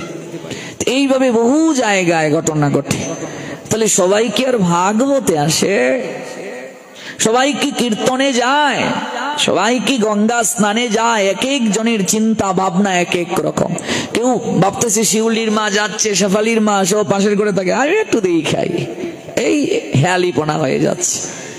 কিন্তু যেদিন আমি ভগবানকে ভালোবেসে আসবো, যেদিন আমি প্রীতি ভক্তি শ্রদ্ধা চিত্তে আসবো, সেদিন আমার পরিবর্তন হবেই হবে, হতে বাধ্য।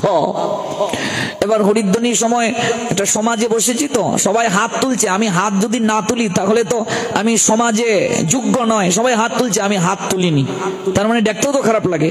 সমাজে একটা নিয়ম তো আছে, আপনি একসঙ্গে প্রসাদ পেতে বসছেন, আপনার প্রসাদ পাওয়া শেষ হলে কি আপনি উঠে যাবেন? তো আপনি সদাচার শিক্ষা গ্রহণ করতে পারলেন না, আপনাকে বসে থাকতে হবে। এটাই নিয়ম, এটা সৌন্দর্য, এটা শ্রদ্ধাবোধ। তেমনি ভাবে অনেকে লোক দেখানো হাত তুলছে, সবাই হাত তুলছে, সেও হাত তুলছে, কিন্তু হাত তোলা মানে যে আত্মসমর্পণ, মহা অপরাধীও যদি সারেন্ডার করে তাকে শুট করা পর্যন্ত নিষেধ, আইনে নিষেধ। সারেন্ডার করলে তাকে মারতে পারবে না, গুলি করতে পারবে না। তাহলে আমরা পাপী, ভগবানের কাছে হাত তোলা মানে সারেন্ডার করা। সারেন্ডার করলে পাপের শাস্তিটা কম হয়, এই চিন্তা নিয়ে হাত তুলতে হবে। বহুজন সবাই হাত তুলছে, তিনি হাতটা এমন ভাবে রেখেছে, মানে কি? তার মানে লজ্জা ঘৃণা ভয় তিন থাকতে ধর্ম নাকি হয়। তিনি লজ্জা অনুভব করছেন, আমি হাতটা তুলবো, অলস তিনি।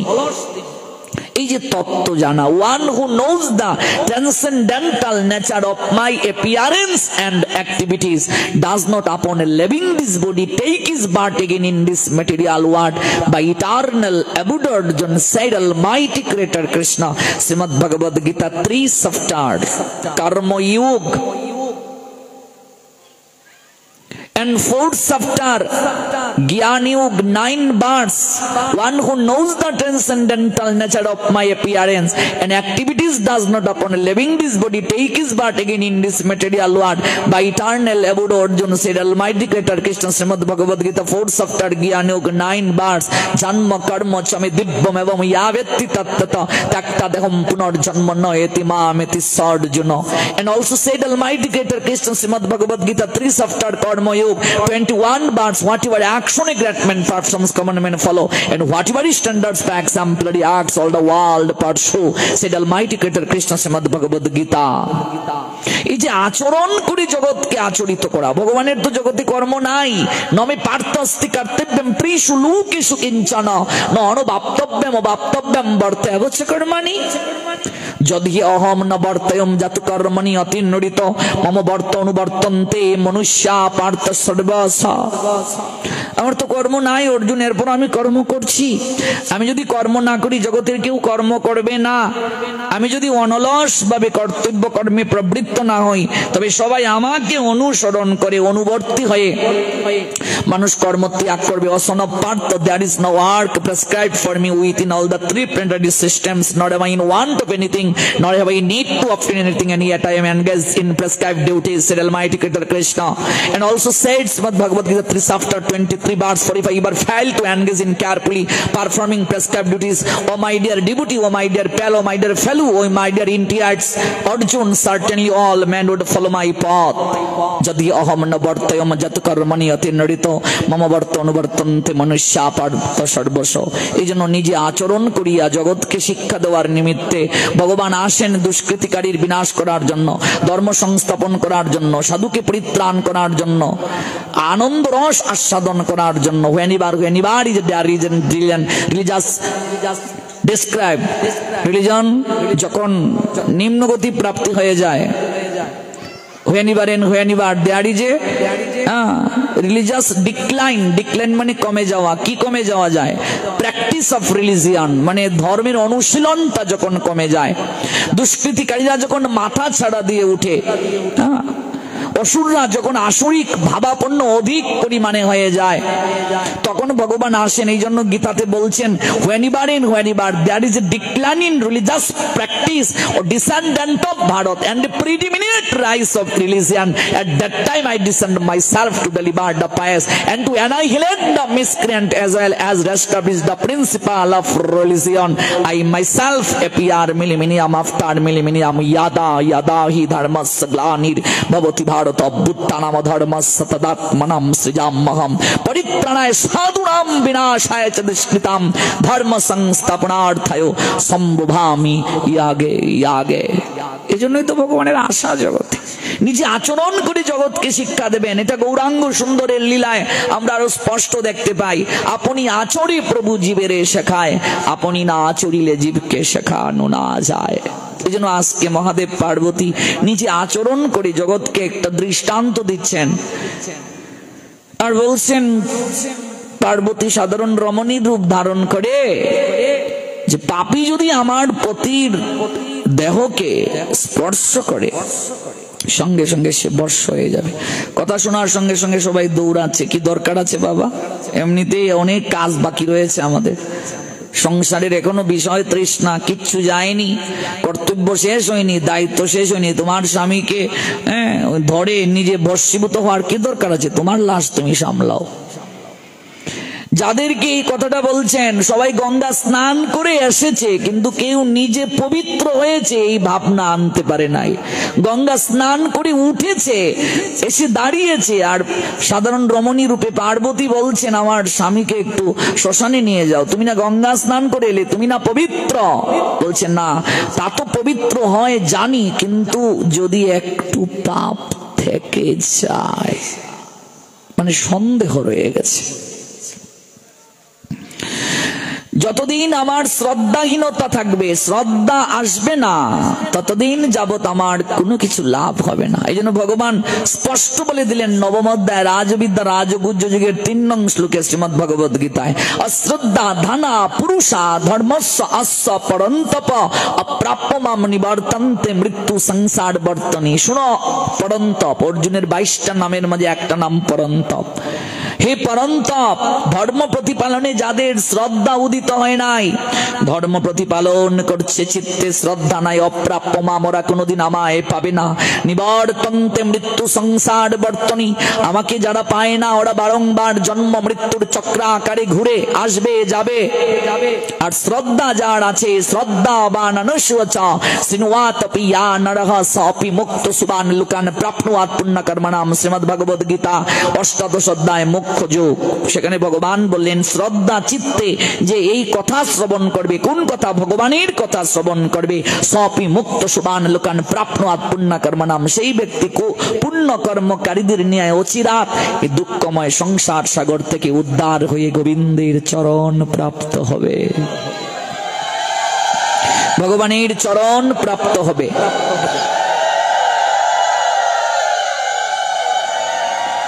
এজন্য শ্রদ্ধা বিশ্বাস এই দুটো শব্দ গভীরভাবে আমাদের চিত্তে উদিত হওয়া দরকার। শাস্ত্র বাক্যে বিশ্বাস, গুরু বাক্যে শ্রদ্ধা, গুরু বাক্যে বিশ্বাস, এটা আনুগত্য। পিতামাতার প্রতি যেমন সন্তানের শ্রদ্ধা থাকে, ভালোবাসা থাকে, আনুগত্য থাকে। যদি আনুগত্য না থাকে সেই সন্তান অসৎ হয়ে যাবে, টিকবে না, নষ্ট হয়ে যাবে। আমি আমার পিতামাতার প্রতি আনুগত্য, আমার পিতামাতাও তাদের পিতামাতার প্রতি আনুগত্য ছিলেন কিনা, এইভাবেই তো সমাজ সংসার চলে। একজনকে মানতে হবে, তো না মানলে তো বেপরুয়া হয়ে যাব আমরা। এটাই শাস্ত্র বাক্য। এই শাস্ত্র বাক্যে আমার এমন আনুগত্য থাকতে হবে। একটা মাতাল লোক, সে পাশ দিয়ে যাচ্ছে, নেশাগ্রস্ত লোক। পার্বতী ক্রন্দন করছেন, কিরে মা কান্না করছিস কেন? বাবা, আমার স্বামীকে নিয়ে আমি তীর্থে এসেছিলাম স্নান করতে গঙ্গা, উনি দেহ রাখলেন, সৎকারের জন্য কোনো লোক পাচ্ছি না। মাতাল লোকটা বলল, মা রে, এত অগণিত লোক, কেউ তোকে সহায়তা করছে না, শ্মশানে নিয়ে যাওয়ার জন্য কেউ তোকে সহায়তা করছে না। পার্বতী বলে উঠলেন, বাবা একটা শর্ত যে আছে, কোন পাপী যদি আমার স্বামীর এই মৃত শরীরকে স্পর্শ করে সঙ্গে সঙ্গে সে ভস্ম হয়ে যাবে। মাতাল লোকটা বলল, মারে আমি তো মহা পাপী, তো আমার কাছে বলে তোর হবেটা কি? এই জগৎ সংসারে আমার মতো পাপী আর কেউ নেই রে মা, কিন্তু তোর এই দশা দেখে বড্ড মায়া হচ্ছে আমার।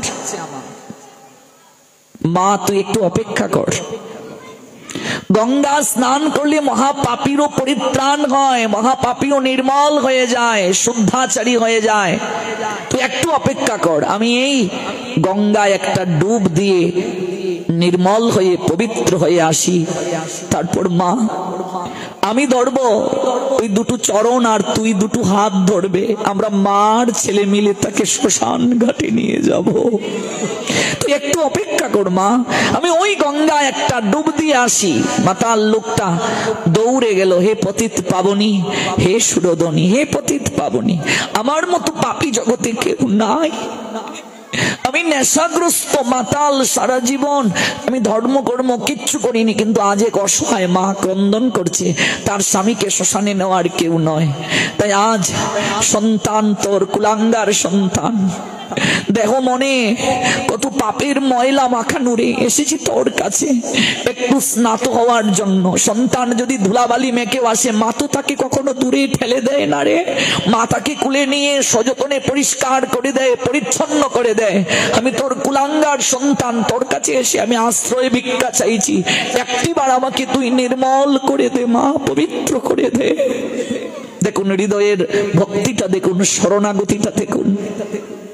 মহাপাপীও যদি গীতায় গোবিন্দ বলছেন অপিচাত সুদূরাচার, অত্যন্ত দুরাচারী ব্যক্তি, সেও যদি আমার চরণে শরণ নিয়ে বলে গোবিন্দ আমি আজ থেকে তোমার হলাম, গোবিন্দ প্রতিজ্ঞা করেছেন গীতায় ওর বিগত যত পাপ রয়েছে আমি সঙ্গে সঙ্গে আমার কৃপা অগ্নি দ্বারা পুড়ে ছাই করে দেই, ভস্ম করে দেই, সঙ্গে সঙ্গে আমার চরণ আশ্রয় তাকে করে থাকি, আমি তাকে চরণ দান করে থাকি।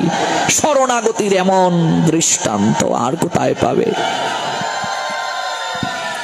গঙ্গায় ডুব দিয়ে ভেজা কাপড়টা পড়ে আছে, মা এ মা, মা আয় মা, আমি পবিত্র, অন্তরে আমার মনে হচ্ছে আমি নির্মল, আমি পবিত্র, আমার অন্তরটা খুবই নির্মল মনে হচ্ছে রে মা, আমি ওই দুটো চরণ ধরি আর তুই দুটো হাত ধর। প্রতিটা মানুষকে তো একটা না একটা সময়ে ওই জায়গাটাতে যেতে হবে, মুক্তির ধাম শ্মশানে। তাই আয় মা,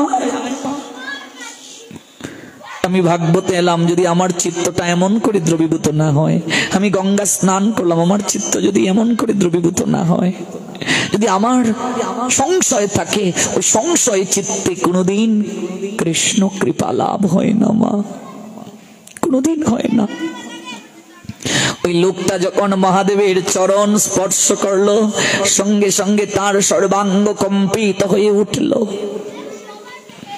মহাদেব সঙ্গে সঙ্গে আবির্ভূত হয়ে বললেন, বৎস তুমি পাপী, তুমি নেশাগ্রস্ত মাতাল ছিলে, অনেক পাপ করেছো, কিন্তু তোমার মাঝে মুহূর্তের মাঝে তোমার চিত্তে এই যে ভাব এলো, শ্রদ্ধা এলো, বিশ্বাস এলো, এর কারণে তুমি গঙ্গা স্নান করো তো সঙ্গে সঙ্গে পবিত্র হয়ে গেছো, নির্মল হয়ে গেছো। পুত্র, আমি স্বয়ং তোমাকে শিব লোকে রথে আরোহণ করিয়ে নিয়ে যাব। তোমার শ্রদ্ধা, তোমার বিশ্বাস আমাকে মুগ্ধ করেছে। সঙ্গে সঙ্গে মহাদেবের অহৈতুকী কৃপা প্রাপ্তি হলো তার জীবনে। গোকর্ণ ভাগবত সপ্তাহ করলেন, ধুন্ধুকারী বৈকুণ্ঠে গমন করলো রথে আরোহণ করে, বাকিদের জন্য রথ কেন এলো না? তারা শ্রদ্ধা ভরে স্মরণ করে নাই। এই জন্য ভাগবত মাহাত্ম্য বলছেন, যারা শ্রদ্ধা চিত্তে শ্রবণ করবে ওদের একবার শ্রবণই হয়ে যাবে, আর যারা শ্রদ্ধা চিত্তে করবে না ওদের জন্য বারংবার শুনতে হবে, বারংবার ভাগবতে যেতে হবে। চিত্ত লক্ষ জন্মের ময়লা জমে আছে তো, যার কারণে ওই ময়লাটা সহজে দূর হচ্ছে না। আমাদের মন পাথর থেকেও শক্ত বাবা, বহু জন্মের ময়লা জমতে জমতে শক্ত হয়ে গেছে। গোবিন্দের নামের এত শক্তি, ভগবানের কথার এত শক্তি, ওই নামে, ওই কথায়, ওই সুরে পাথর গলিয়ে দিয়েছিল। বৃন্দাবনে গেলে দেখবে একটা চরণ পাহাড় আছে, ওই পাহাড়ে গেলে দেখবে পাথরে গোবিন্দের চরণ চিহ্ন আছে, গোবৎসের চরণ চিহ্ন আছে। গোবিন্দ যখন বংশীতে সুর তুলেছিলেন, পাগলের মতো সবাই দৌড়ে গিয়েছিল, পাথরটা পর্যন্ত গলে গিয়েছিল, চরণ চিহ্ন অঙ্কিত হয়ে আছে। এই নাম পাষাণ গলিয়ে দিতে পারে, পাথরকে গলিয়ে দিতে পারে, কিন্তু মন পাষাণকে গলাতে পারে না গো। এই জন্য ভাবাবিষ্ট মহাজন বললেন, ওরে অজ্ঞান জনিত আধারে মগ্ন মন, কত কিছু হতে পারিস রে, একটিবার নারদের বিনা হতে পারিস না, তাহলে তো দিবানিশি ভগবানের কীর্তন করতে রে। গল্প কল্পনার গগনে কত ঘুরে বেড়াস, একবার বৈরাগী হতে পারিস না? আমার মনে যদি বৈরাগী হইত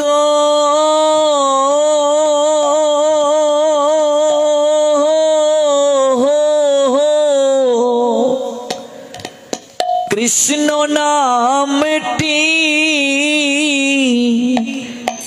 সদা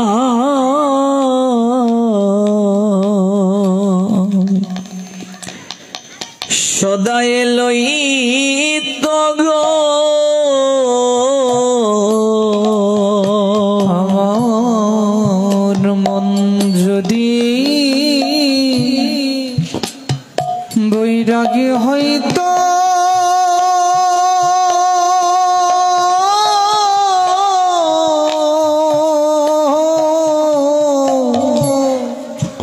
কৃষ্ণ নামটি সদা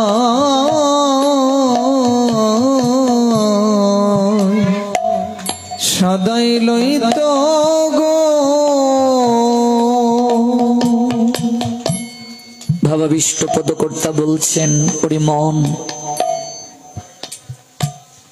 তুই কল্পনার গগনে ঘুরে বেড়াস, কত কিছু হস, একবার বৈরাগী হতে পারিস না? তাহলে তো দিবানিশি কৃষ্ণ নাম করতে পারতে। গো আমার মনে যদি বৈরাগী হইত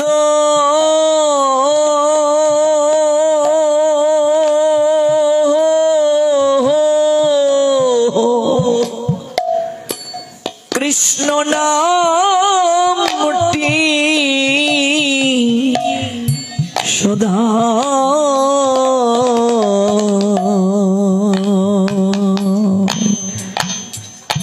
সদাই লইত গো।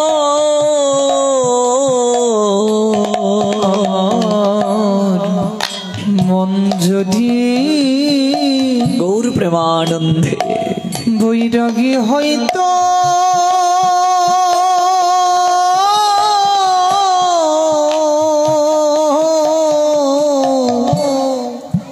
কৃষ্ণ নামটি সদা সদাই লইত গো। আমার কুফতে মন চলে সদা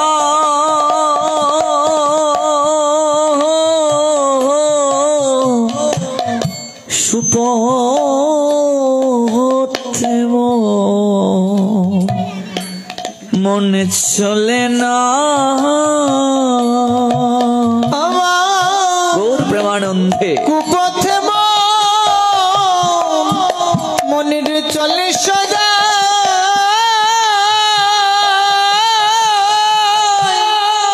সুপথে চলে না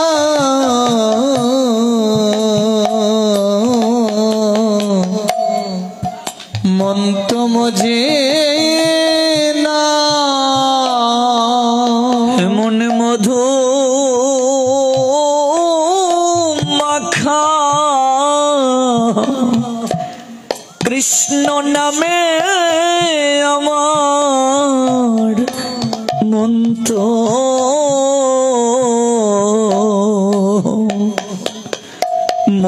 তো মজে না এমন মধু মাখা এই হরি নামে আমার মন তো মজে না। কেন আমার মন মজে না?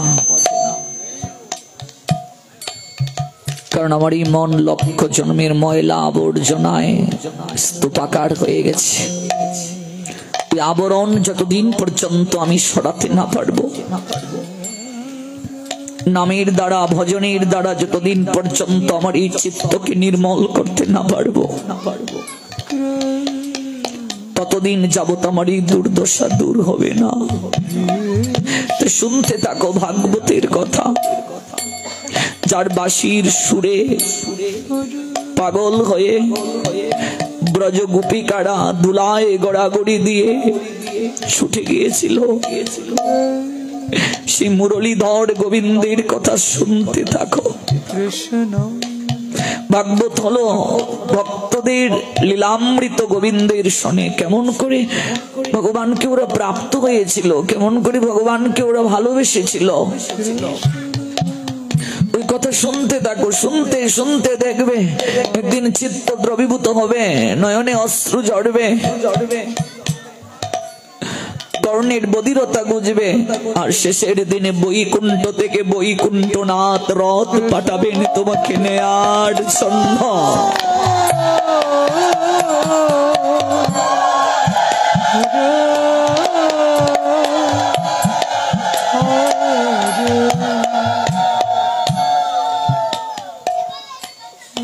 জীবন ধন্য হবে তখন।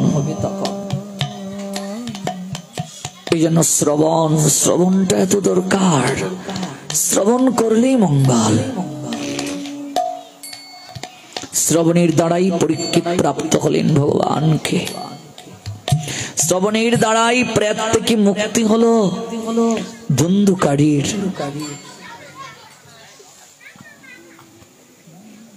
ধুন্ধুকারী বিমানে আরোহণ করলেন। গোকর্ণ তখন সেই বিষ্ণু পার্ষদগণকে বললেন, এই স্থানে বহু শুদ্ধ অন্তঃকরণ শ্রোতা রয়েছে, তাদের প্রত্যেকের জন্য কেন রথ এলো না?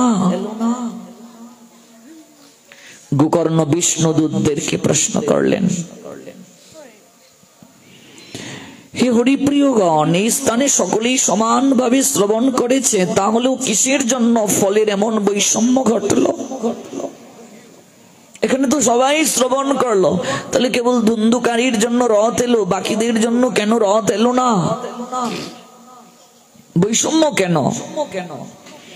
শ্রীহরির পার্ষদগণ তখন বললেন, শ্রবণস্য বিবেদেন ফল ভূদুহত্র সংস্থিতঃ শ্রবণং তু কৃতং সর্বৈন তথা মননং কৃতম ফল ভেদস্ততু জাত ভজনাদপি মানদ।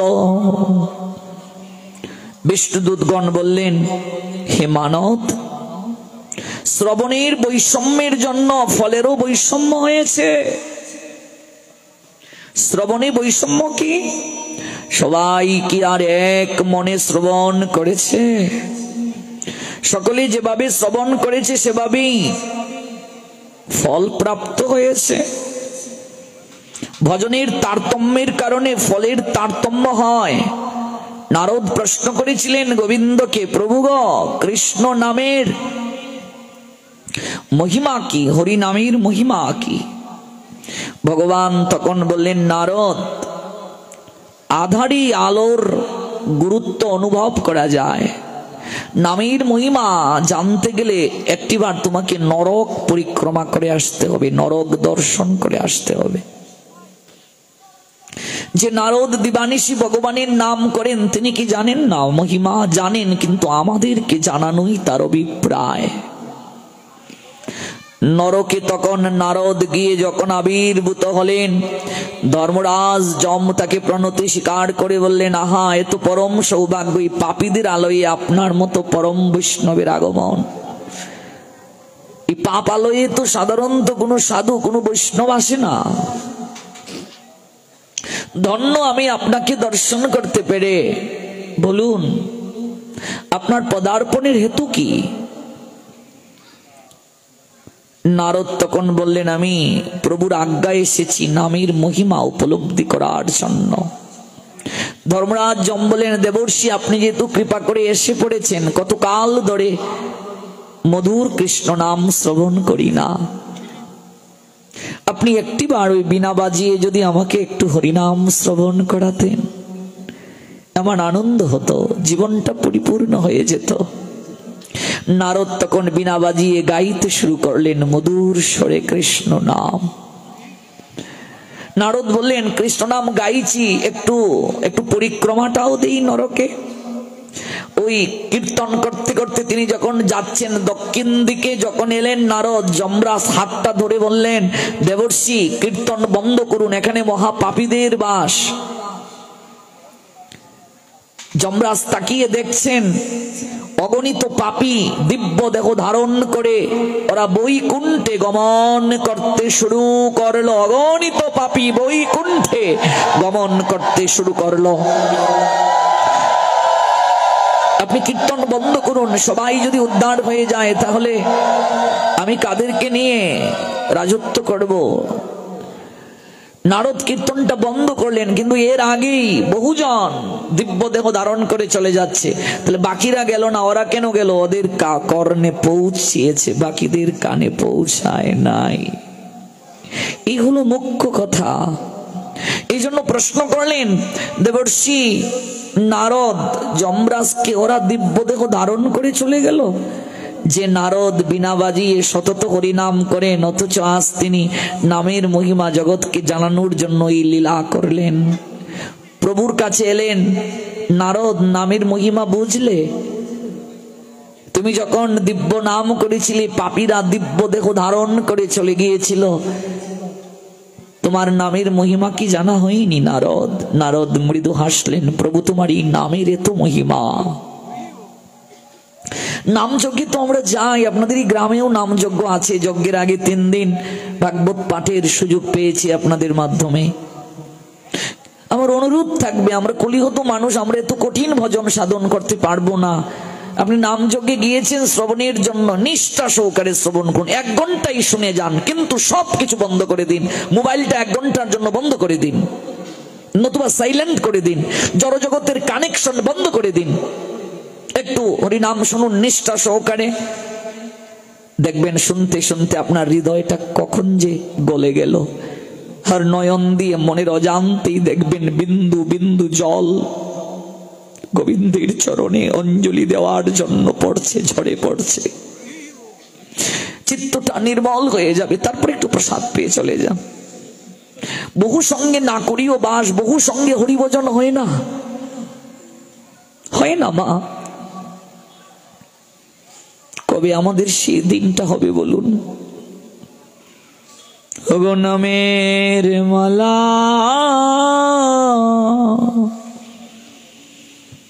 কবে লইয়া গলে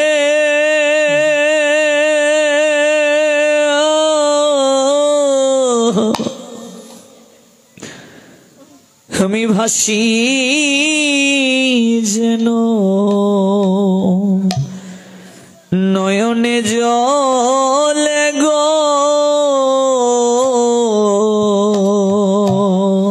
ওগো নামের মালা, এমন করে বসুন আর কাঁদুন।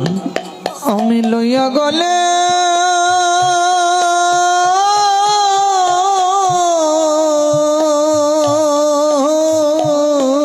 কৃষ্ণদাস গোসাই প্রার্থনা করছেন গুরুচরণে, গুরুদেব বাসি জানো কবে নামের মালা গলে নিয়ে আমি নয়ন জলে ভাসতে পারবো।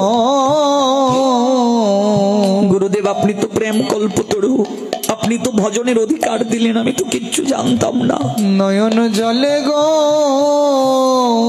হে গুরুদেব, কবে আমার সেই দিনটা হবে? আমি কবে নামের মালা গলে নিয়ে নয়ন জলে কৃষ্ণ কৃষ্ণ কৃষ্ণ বলে কাঁদতে কবে নামের মালা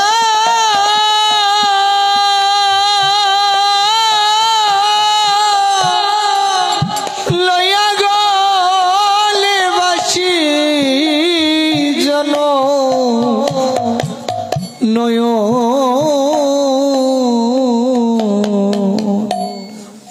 নয়ন জলে গো। ভক্তের চরণে ধুলি আমি লইয়া মাথে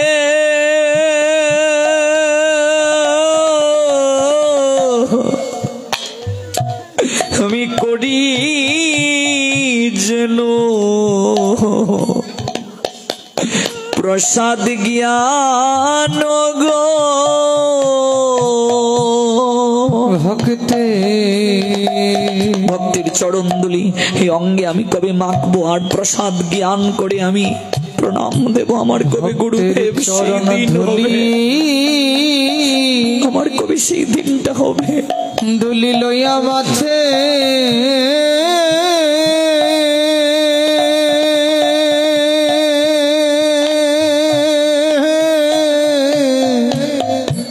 আমি করি যেন গৌর প্রেমানন্দে করি যেন প্রসাদ জ্ঞান গো শুধু এ জন্মে প্রতি জনমে জনমে শুধু এ জন্মে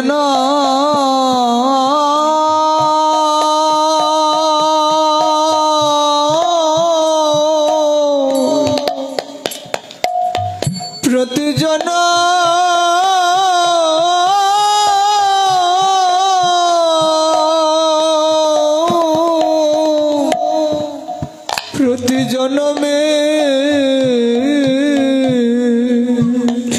এই সাধু সঙ্গ থেকে আমায় বঞ্চিত করিও না চরণ দুলিকণা মাকার সৌভাগ্য সাধু সঙ্গের সাহচর্য এই সৌভাগ্য এই জনমে নয় প্রত্যেকটা জনমে জনমে আমাকে অধিকার প্রদান করো সঙ্গ ছাড়া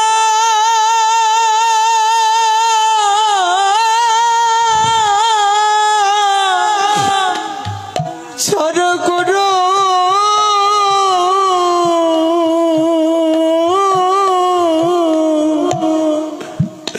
আমায় করো না গো শুধু এ জন্মে প্রতি জনমে জনমে শুধু এ জন্মে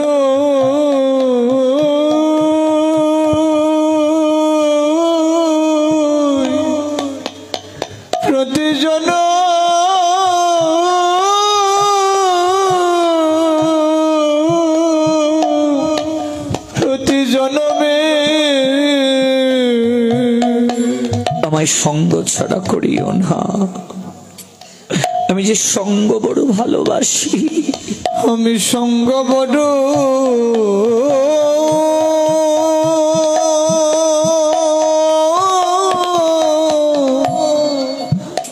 বড় ভালো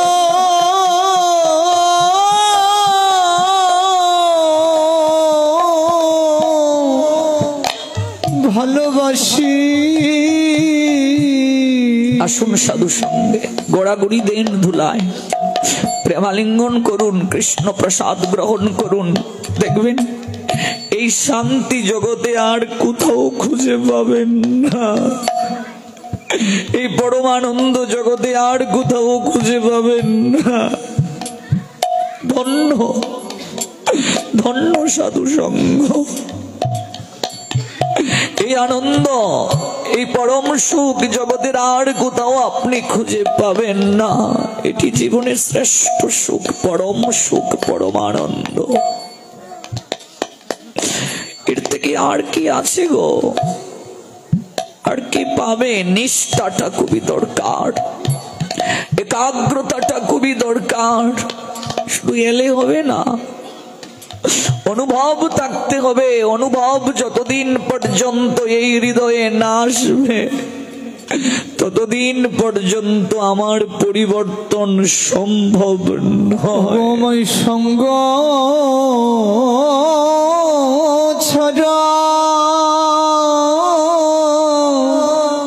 আমায় করো না গো কৃষ্ণদাস গোসাই এরপর গুরুচরণে কেঁদে কেঁদে বলছেন গুরু গো আমি ব্রজ গোপীর সঙ্গ পাব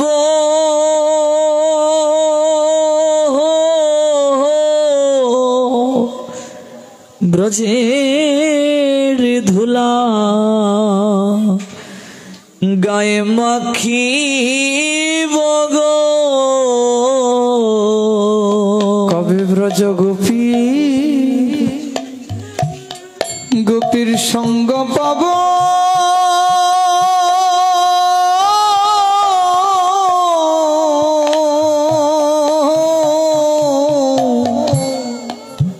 গো ব্রজের ধুলা ধুলা গায়ে মাখিব গো। গৌর হরির কৃপায় আমরা আজ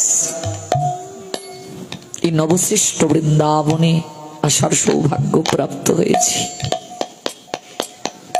আপনি এখানে থেকেও বৃন্দাবনের কৃপা প্রাপ্ত হতে পারবেন মা, বৃন্দাবনেশ্বরের কৃপা প্রাপ্ত হতে পারবেন। ওই জায়গাটা থেকে ওটাকে বৃন্দাবন জ্ঞান করে আপনাকে বসতে হবে। হে নারদ, আমি বৈকুণ্ঠে থাকি না, যোগীদের হৃদয়ে থাকি না। আমার ভক্তগণ যেখানে মিলিত হয়ে আমার গুণ মহিমা কীর্তন করেন, আমি সেই স্থানে প্রেমময়ী রাধারানীকে নিয়ে আবির্ভূত হই। আমি ব্রজ গোপী, এটাই তো বৃন্দাবন। গোপীর সঙ্গ পাব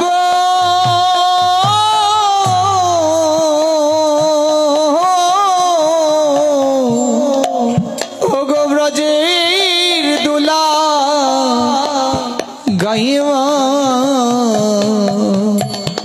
গায়ে মাখিব গো। গোসাই কৃষ্ণ দাসে কয় আমি ব্রজে যাব,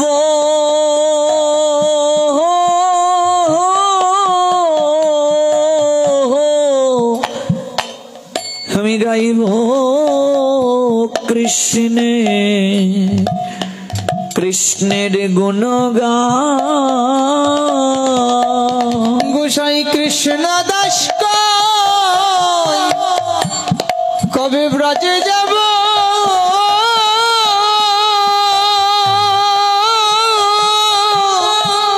আর গাইব কৃষ্ণ গুণগান। ব্রজের ভাবে ও দয়াল গুরু গো,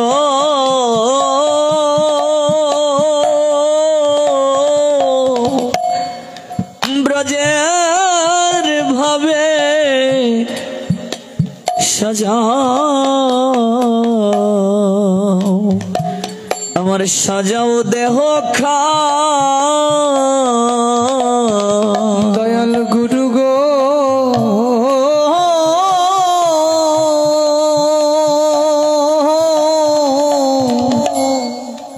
ব্রজের বাবে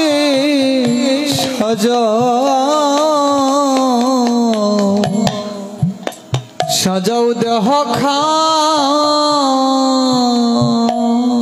এই দেহটা যেদিন ব্রজ সাজে সাজবে ধন্য হবে। এই ব্রজভূমি শ্রেষ্ঠ, ব্রজভূমি হলো শ্রেষ্ঠ। আর ওই ব্রজভূমির ব্রজেশ্বরাজ গৌরের ঈশ্বর হলেন, গৌরাঙ্গ সুন্দর হলেন, ব্রজবিহারী নদিয়া বিহারী হলেন।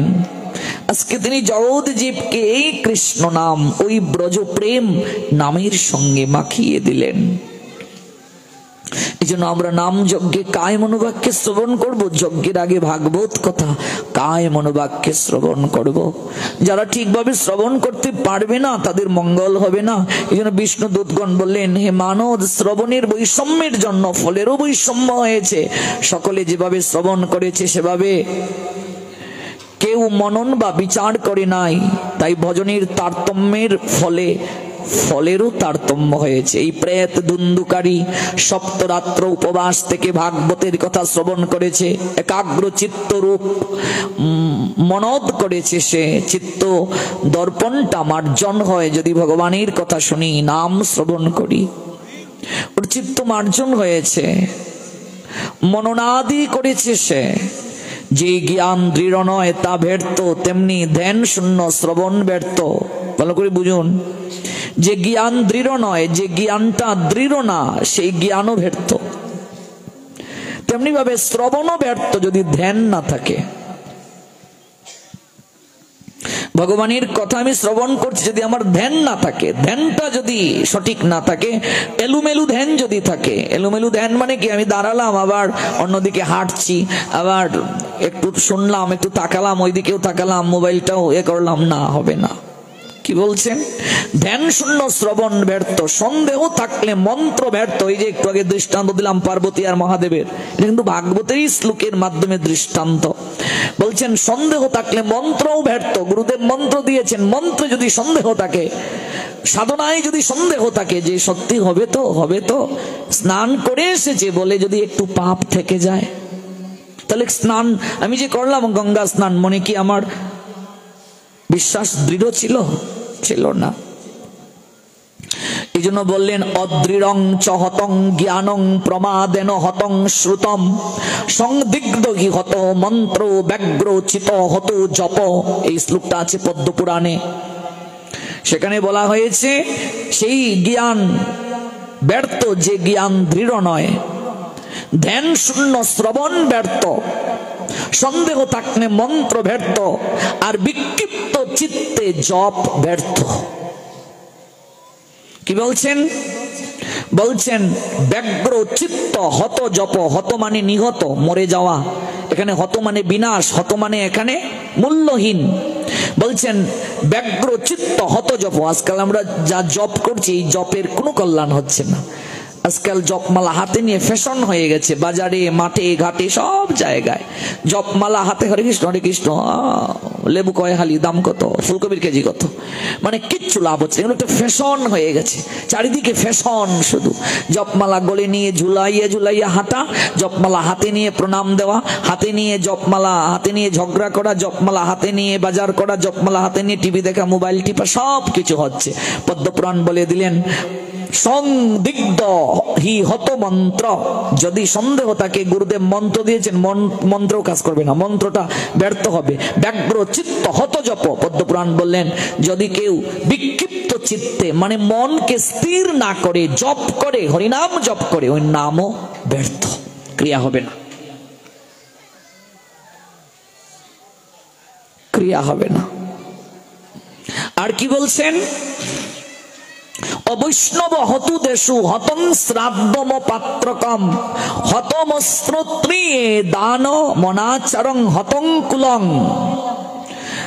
যে দেশে বৈষ্ণব নাই, যে এলাকায় বৈষ্ণব নাই, সেই এলাকার কোনো কল্যাণ নাই, মঙ্গল নাই। অপাত্রকৃত শ্রাদ্ধ, অবেদজ্ঞ ব্যক্তিকে দান, আচার শূন্য কুল ব্যর্থ। শ্রাদ্ধ করছে কিন্তু আচরণশীল ব্রাহ্মণ দিয়ে করছে না, তাহলে শ্রাদ্ধ ব্যর্থ।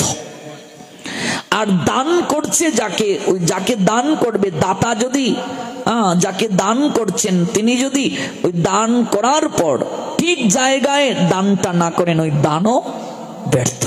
আজকাল দেখবে, আমি এটা সমালোচনা করছি না, ভুল বুঝবেন না, বহু আমরা কীর্তনীয় পার্টিকে আমরা শত শত গীতা আমরা দান করি, তারপর একটু বলি 10 টাকা দিয়ে বলি একটু বাঁশিটা স্পর্শ করেন আমার মাথায়। মানে আমরা এত সরল, মানে হাতে বাঁশি নিয়েছেন, ভাবছি তিনি কৃষ্ণের রূপ, একটু স্পর্শ করুন।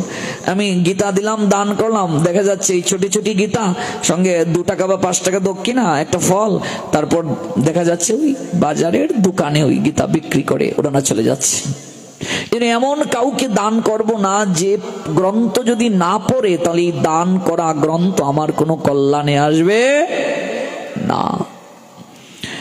গুরু বাক্যে বিশ্বাস, নিজেকে দীন মনে করা, মনের দোষ জয়ার ভগবত কথায় বুদ্ধি নিশ্চল করতে হবে। এইরূপ সাধনে ভাগবত শ্রবণে ফল হবে, নতুবায় হবে না। যারা শ্রবণ করতে গিয়ে নিষ্ঠা আনয়ন করতে পারেনি, তারা পুনরায় ভাগবতের কথা শ্রবণ করবে, তাতেও যদি না হয় আবার শ্রবণ করবে, তাতেও যদি না হয় আবার শ্রবণ করবে। শ্রবণ করতে করতে একদিন সে বৈকুণ্ঠ নারায়ণের চরণ প্রাপ্ত হবে। শ্রবণ করতে করতে করতে করতে করতে করতে চিত্ত যেদিন মার্জন হবে, সেদিন তার পরম সিদ্ধি প্রাপ্তি হবে। হে গোকর্ণ, শ্রী গোবিন্দ স্বয়ং তোমাকে বৈকুণ্ঠ নিয়ে যাবেন। এই কথা বলে বৈকুণ্ঠে পার্ষদগণ হরিনাম কীর্তন করতে করতে গোকর্ণকে প্রণাম পূর্বক তারা যাত্রা করলেন। পুনরায় গোকর্ণ শ্রাবণ মাসে ভাগবত কথা প্রবচন করলেন। শ্রোতৃবৃন্দ পুনরায় সপ্তরাত্রি ব্রতী হয়ে শ্রীমৎ ভাগবত কথা শ্রবণ করলেন। হে নারদ, সেই ভাগবতী কথার সমাপ্তি হলো। এগুলো কে বলছেন? চতুষ্কুমারগণ নারদকে বলছেন এই লীলার কথা। তখন শ্রীহরি তার ভক্তবৃন্দের সঙ্গে অসংখ্য রথ নিয়ে সেই স্থলে উপস্থিত হলেন। চারিদিকে জয় ধ্বনি উদিত হলো। মহা আনন্দে হরি স্বয়ং পাঞ্চজন্য শঙ্খ বাদন করলেন, গোকর্ণকে আলিঙ্গনে বদ্ধ করলেন। তখন সকল শ্রোতৃবৃন্দ নবজলধরের মতো শ্যামবর্ণ পরিধানে পীঠ বট্ট বস্ত্র মস্তকে মুকুট কর্ণ যুগলে কুণ্ডলা দিতে ভূষিত হলো। সেই গ্রামের চণ্ডালাদি এমনকি যারা মহাপাপীও ছিল তারা ওই ভাগবতের কথা শ্রবণ করতে পারলো গোকর্ণের কৃপায়। যোগীগণ যেখানে বাস করেন তারা সেই স্থানে প্রেরিত হলেন। শ্রীমতী ভাগবতের কথা শ্রবণে সন্তুষ্ট হয়ে ভক্তবৎসল ভগবান গোবিন্দ গোকর্ণকে সঙ্গে নিয়ে গোপগণকে নিয়ে তিনি গোলকধামে গমন করলেন। এই হলো ভাগবতের মহিমা, ভাগবত কথার এত শক্তি। ভাগবতকে গ্রন্থ রাজ বলা হয়, গ্রন্থের রাজা। এবার কুমারগণ চতুষ্কুমারগণ নারদকে বলছেন, হে নারদ, শ্রীমৎ ভাগবত যজ্ঞের কথা শ্রবণে যে অতি বিশুদ্ধ পুণ্যফল সঞ্চিত হয় তা আপনাকে আর কি বলবো। গোকর্ণের শ্রীমুখে উচ্চারিত ভাগবতী কথা যাদের কর্ণ গোচরিত হয়েছিল তারা পুনরায় আর জন্মগ্রহণ করল না।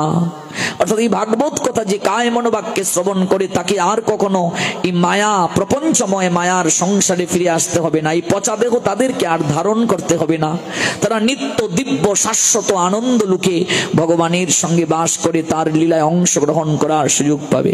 কেবলমাত্র ভাগবতের কথা শ্রবণে অনায়াসে যে গতি লাভ হয়, বায়ু জল কিংবা বৃক্ষের পত্র ভোজন করে দেহকে শোষণ করে চিরকাল কঠোর তপস্যার দ্বারা এমনকি অষ্টাঙ্গ যুগের দ্বারাও সেই ফল লাভ হয় না। অন্যান্য যুগে সত্য যুগে মানুষ 1 লক্ষ বছর বাঁচতে পারত, ত্রেতায় বাঁচত 10,000, দাপরে 1,000, শত শত বছর তারা না খেয়ে প্রাণায়ামের দ্বারা তারা ভগবানের আরাধনা করেছিল, বিশাল বিশাল যজ্ঞ করত ত্রেতা যুগের মানুষেরা। নারদকে চতুষ্কুমার ব্রহ্মার 4 কুমার বলছেন যে অন্যান্য যুগে শত শত বছর না খেয়ে মানুষ যে কঠোর পরিশ্রম করে যে ফল লাভ করত, কলিযুগের মানুষের এখানেই পরম সৌভাগ্য। তারা যদি নিষ্ঠা সহকারে কায় মন বাক্য, ওই যে আমরা মালা দিই গলায় 3 প্যাঁচ, 3 প্যাঁচের অর্থ কি? কায় মন বাক্য। কায় মানে দেহ, মন মানে হৃদয়, বাক্য মানে কথা। এই 3কে এক করে যদি কেউ কলিযুগে ভাগবত কথা শ্রবণ করে অন্যান্য যুগে শত শত বছর ধ্যান করলে যজ্ঞ করলে মানুষ যে ফল লাভ করত, কলিযুগে কেবল মাত্র ভাগবত শ্রবণের দ্বারা মুহূর্তের মাঝেই সেই ফল তারা লাভ করে। ব্রহ্মানন্দে মগ্ন মুনিবর সান্ডিল্য ও চিত্রকূট পর্বতে অবস্থান করে এই পুণ্যময় কাহিনী নিত্য অধ্যয়ন করতেন। পরম পবিত্র শ্রীমদ্ ভাগবত কাহিনী যদি একটিবারও শ্রবণ করা যায় তাহলেও সকল পাপ রাশি ভস্মীভূত হয়ে যায়। পিতৃ শ্রাদ্ধে পাঠ করলে পিতৃগণ পরম তৃপ্তি লাভ করলেন। প্রতিদিন ভক্তি ভরে পাঠ করলে মুক্তি লাভ হয়। যদি কেউ পরলোকগত আত্মার শান্তিকল্পে এই ভাগবত কথাকে উৎসর্গ করেন তাহলে সেই পরলোকগত আত্মাগণ যেখানেই থাকুন না কেন তারা পরা শান্তি লাভ করে সঙ্গে সঙ্গে রথে আরোহণ করে বৈকুণ্ঠে গমন করেন। নিতাই গৌর সীতানাথ প্রীতি প্রেমানন্দে হরি বল। পদ্ম পুরাণ তো শ্রীমৎ ভাগবত মাহাত্মে 5ম অধ্যায় এখানেই সমাপ্ত। দুন্দুকারীর প্রেত জুনি লাভ থেকে মুক্তি আস্বাদনকৃত উপাখ্যান এখানেই সমাপ্ত। নিতাই গৌর সীতানাথ প্রেমানন্দে হরি বল। ভিডিওটি আপনার ভালো লাগলে লাইক, কমেন্ট এবং সাবস্ক্রাইব করুন।